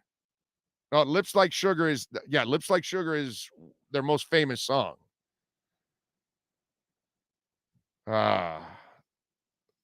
Thank God for Google. Oh, they Googled it. Oh, that's what it is. Okay. For those of you that are not into Echo and the Bunnymen, come on, bro. Bring on the Dancing Horses. Man, I mean, there's just so many great songs for Echo and the Bunnymen. Oh, I love them, man. Bed Bugs and Ballyhoo. Echo and the Bunnymen, Bed Bugs and Ballyhoo. Okay? I just want you to put that tune in. That's my favorite song of Echo and the Bunnymen. That beat, the boom, boom, boom, boom, boom, boom, boom. Oh, man, that is just, I love that song. All right, so remember, write it down. Bed Bugs and Ballyhoo from Echo and the Bunnymen. Then tell me what you think. Okay? It's a lot of echoes coming in. So we're up to 240 likes. All right, there we go. Folks are responding. 237. Okay. All right, that's good. It's pretty good. Guys, I'm multi-watching the History Channel Pawn Star 1 on their history flashback. O.J. Simpson was supposed to have played the Terminator. Well, he terminated 2 lives. He did play the Terminator. Allegedly. Host of the Miami Sports Show says, Big O, we're still waiting for you as a special guest. I will. Give me time. How often will Miami throw downfield next year? Joseph, they don't plan on throwing downfield at all. I don't know if you saw the press release yesterday. Dolphins talked about their passing game. No passes over 2.5 yards. They don't need it. They came out with a bold declaration yesterday. Dolphins are challenging the NFL. They will not throw deep. Nothing past 2.5 yards. We will beat you on yak. That's what it's going to be a yakety yak, don't come back. That's what it's going to be. So there you go. That's the season coming, bro. No deep passes whatsoever. Although there is some talk that Tua is adding a drop kick pass. So there'll be times you'll see him roll left, roll right, and then drop kick it to a receiver downfield for 30 yards. Okay? Drop kicking deep passes, there's a shot. But there will be no passes over 2.5 yards. So, Joseph, if you want, don't even bother to watch the Dolphins this season because it's just not going to be entertaining for you. They've already declared no deep passes. No deep passing zone is what they call it this year. Big O here from Ocala. Thank you for today's show. You're welcome. And I miss Six Flags over Ocala. Just want you to know that. You're probably too young, fireman. I'm not sure if you're old enough, but they used to have a Six Flags there in Ocala. Used to love that place. Went up there a couple times. You'd take the train into the amusement park. They'd hold up the train. The Western fights there were really cool. It's the only place I've ever seen those Western fights where they're falling off buildings. And, they've got like mattresses and all that they're falling on and all that. But but it was actually cool. It was fun. I mean, I don't know if I really want to do that in today's world because one of those guns will be loaded and somebody ends up dying. That's what seems to happen on movie sets now. So, it's kind of gets ugly in today's world, but I do miss the Six Flags over Ocala. Big O, I want X to be traded. So I'm asking you, is that likely? There's no shot already. He's done. He's staying here. They made their commitment. Let's see. What did you think of Keon Johnson's take on Hill and Tua? Oh, Keyshawn? Is that Keyshawn you mean? I don't know what Keyshawn said. Have no idea, my brother. I don't watch the show, so I don't know what he said. I got nothing against Keyshawn. So it's not like when you guys tell me Cal Turd and who's the other loser? Bayless. Like, I would never I don't watch that shit. Like, that's just garbage.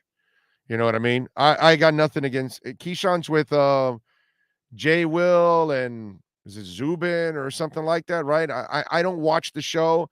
I got nothing against those guys. But I don't know what he said, so I can't respond to anything. I don't know. Sorry. Big O, what are the Finns running backs for next year? You got it there. Mostert and Chase are your guys. Gaskin is there, but they might draft another guy.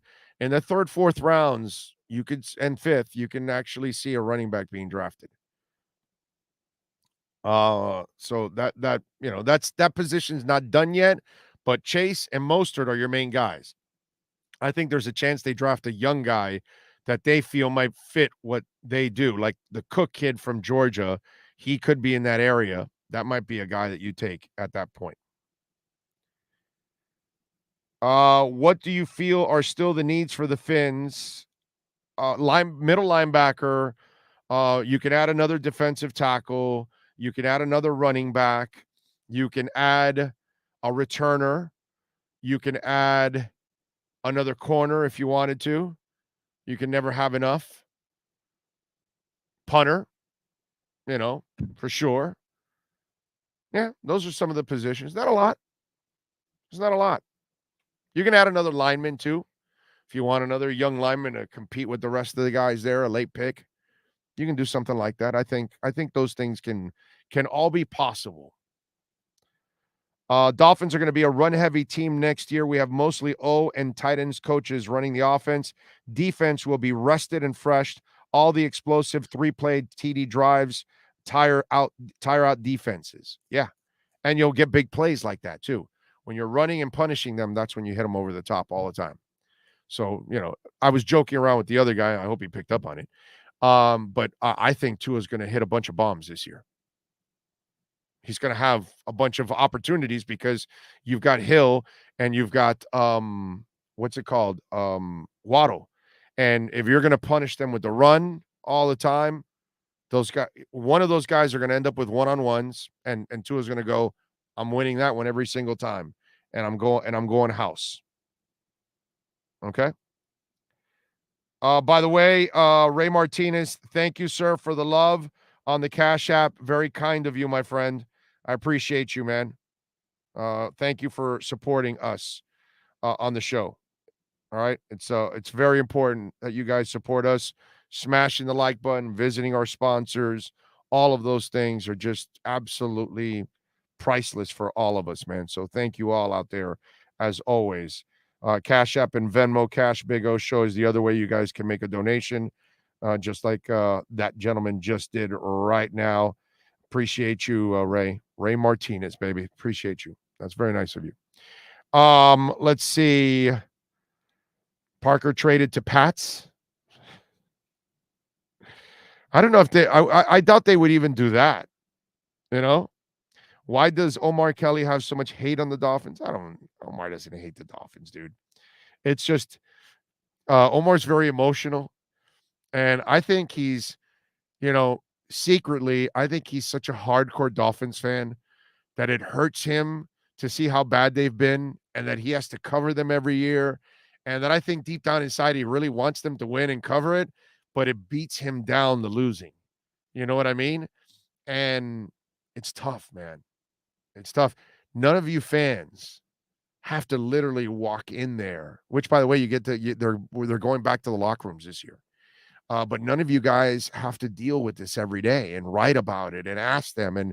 And sometimes, they're lying to you or they're trying to mislead you or whatever. And, Joe Fan can scream at anything they want, but you can't do that in this environment. It's different.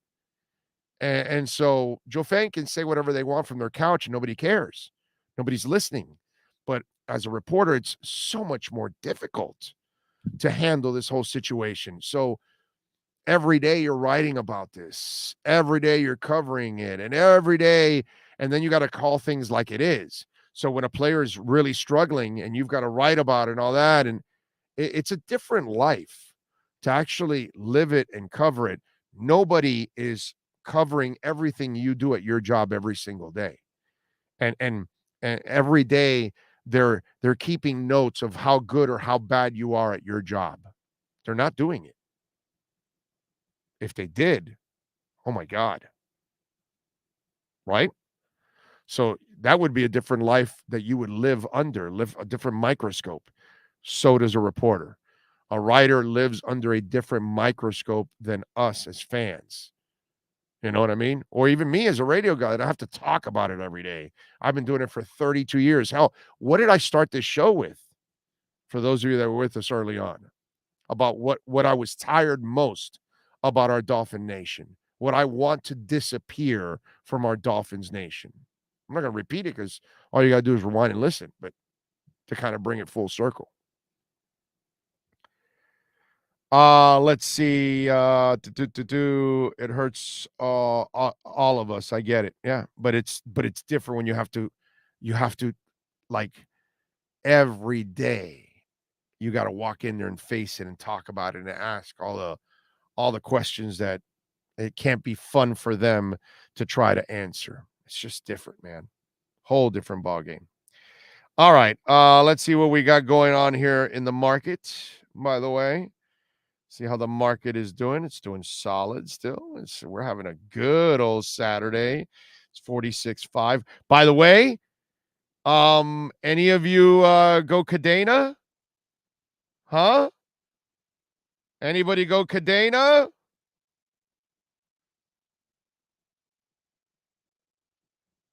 Anybody go Cadena? I told you it's $6.13. $7.77. I'm just saying. Anybody on the Cadena bandwagon there?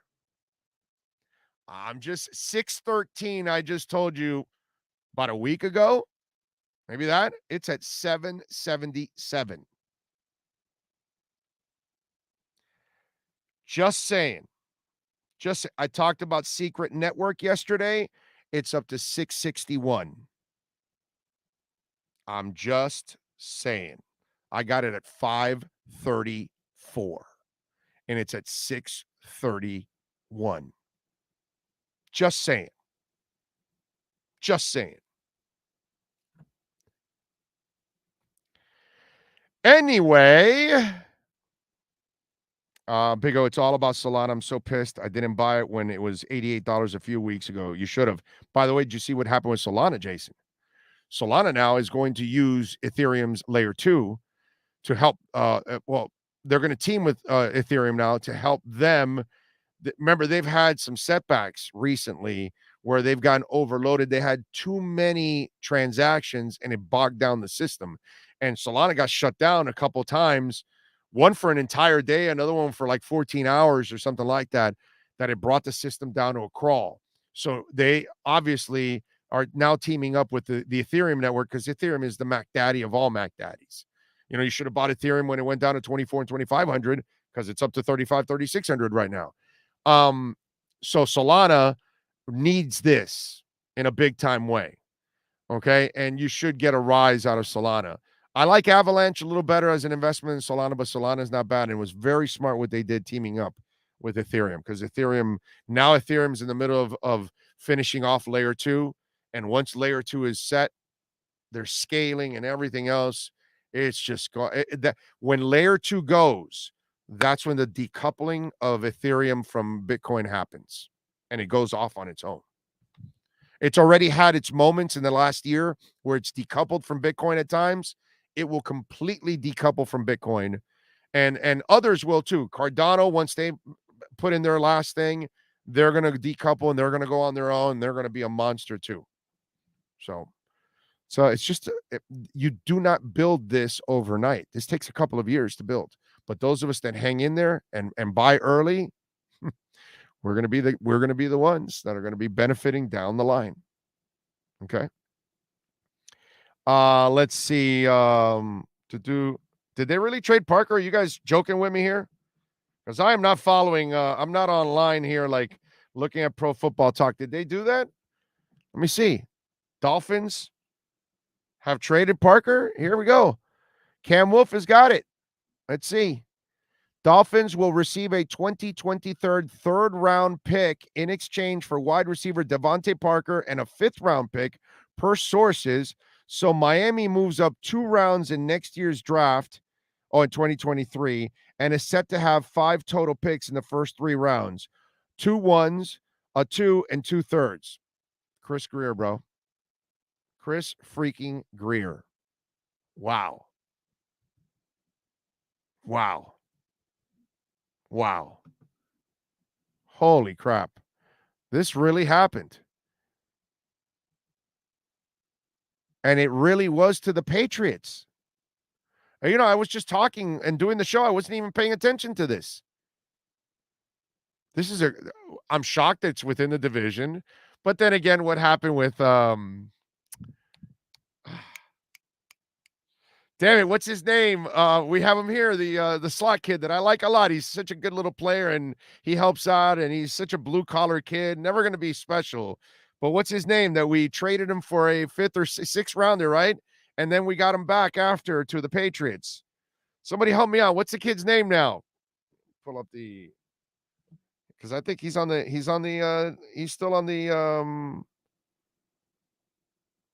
is he? No, he's not on the roster anymore. They cut him already. Isaiah Ford. Thank you. Brain farts. So I wonder if this ends up like Isaiah Ford. They trade him. He has a bunch of injuries. They cut him, and then we get him back. Oh, man. So they did trade Parker. Wow. We definitely got to go to Vegas next year for the draft, right? Not Green Bay. I mean, Green Bay's nice if I want to go for a game. I don't know if I want to hang out in Green Bay for 5 days, 6 days. Now, Vegas, that's a whole different ballgame. I think we're going to go to Vegas next year. Okay?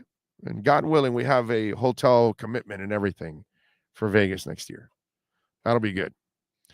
All right, so Devontae Parker has been traded to the Patriots, and the Dolphins get a 3rd-round pick. So now 2 1s, a 2, and 2 3s in the 2023 draft. Right? It's like, man, this is fun. It's fun. It's fun. All we need now is this coaching staff to fix the offense, and let's go have a good year. Let's go have our 3rd winning season, but this one's a playoff season.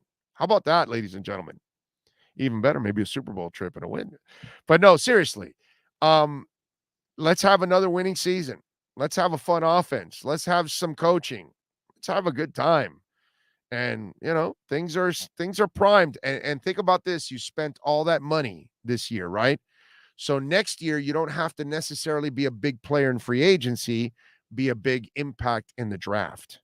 That's pretty cool. Okay. That's very cool. You gotta, I've said this for a couple of years, and I think it'll prove to be right. If Mike McDaniel does it, everything then comes together, and people will realize that Chris Grier and company, this is one of the best front offices in the NFL. Folks, I was going to go to 12:30, and it's 1:15. Okay. It's 1:15. And so we're going to wrap it up here on the show. We will see you on Monday, bright and early. Not that early, 10 a.m. But we will see you there. We will have some fun. We will talk sports like we always do. And we'll go over everything that's going on in sports. We got the Panthers going on right now. We've got the Heat playing twice. We got Inter Miami. We got a lot of things to talk about. And, of course, we've got our beloved Miami Dolphins. All right. And remember, if you want the OK Coin link so we can split $100 of Bitcoin, please send it to me. Ask me on email at bigoradioshow@yahoo.com, or on Twitter. You can go our DM Big O Show there. I'll send it to you there. Maybe I can send it to you on Instagram if you want Big O Radio Show there, and Facebook if you want to reach out to me there also. It's Big O Show in Orlando, Alligator. I usually check all that stuff, so whenever I run into it and you ask me for the link so you can get yourself some free Bitcoin, send it to me. Get on in. It's a great time. We thank Joe Shad.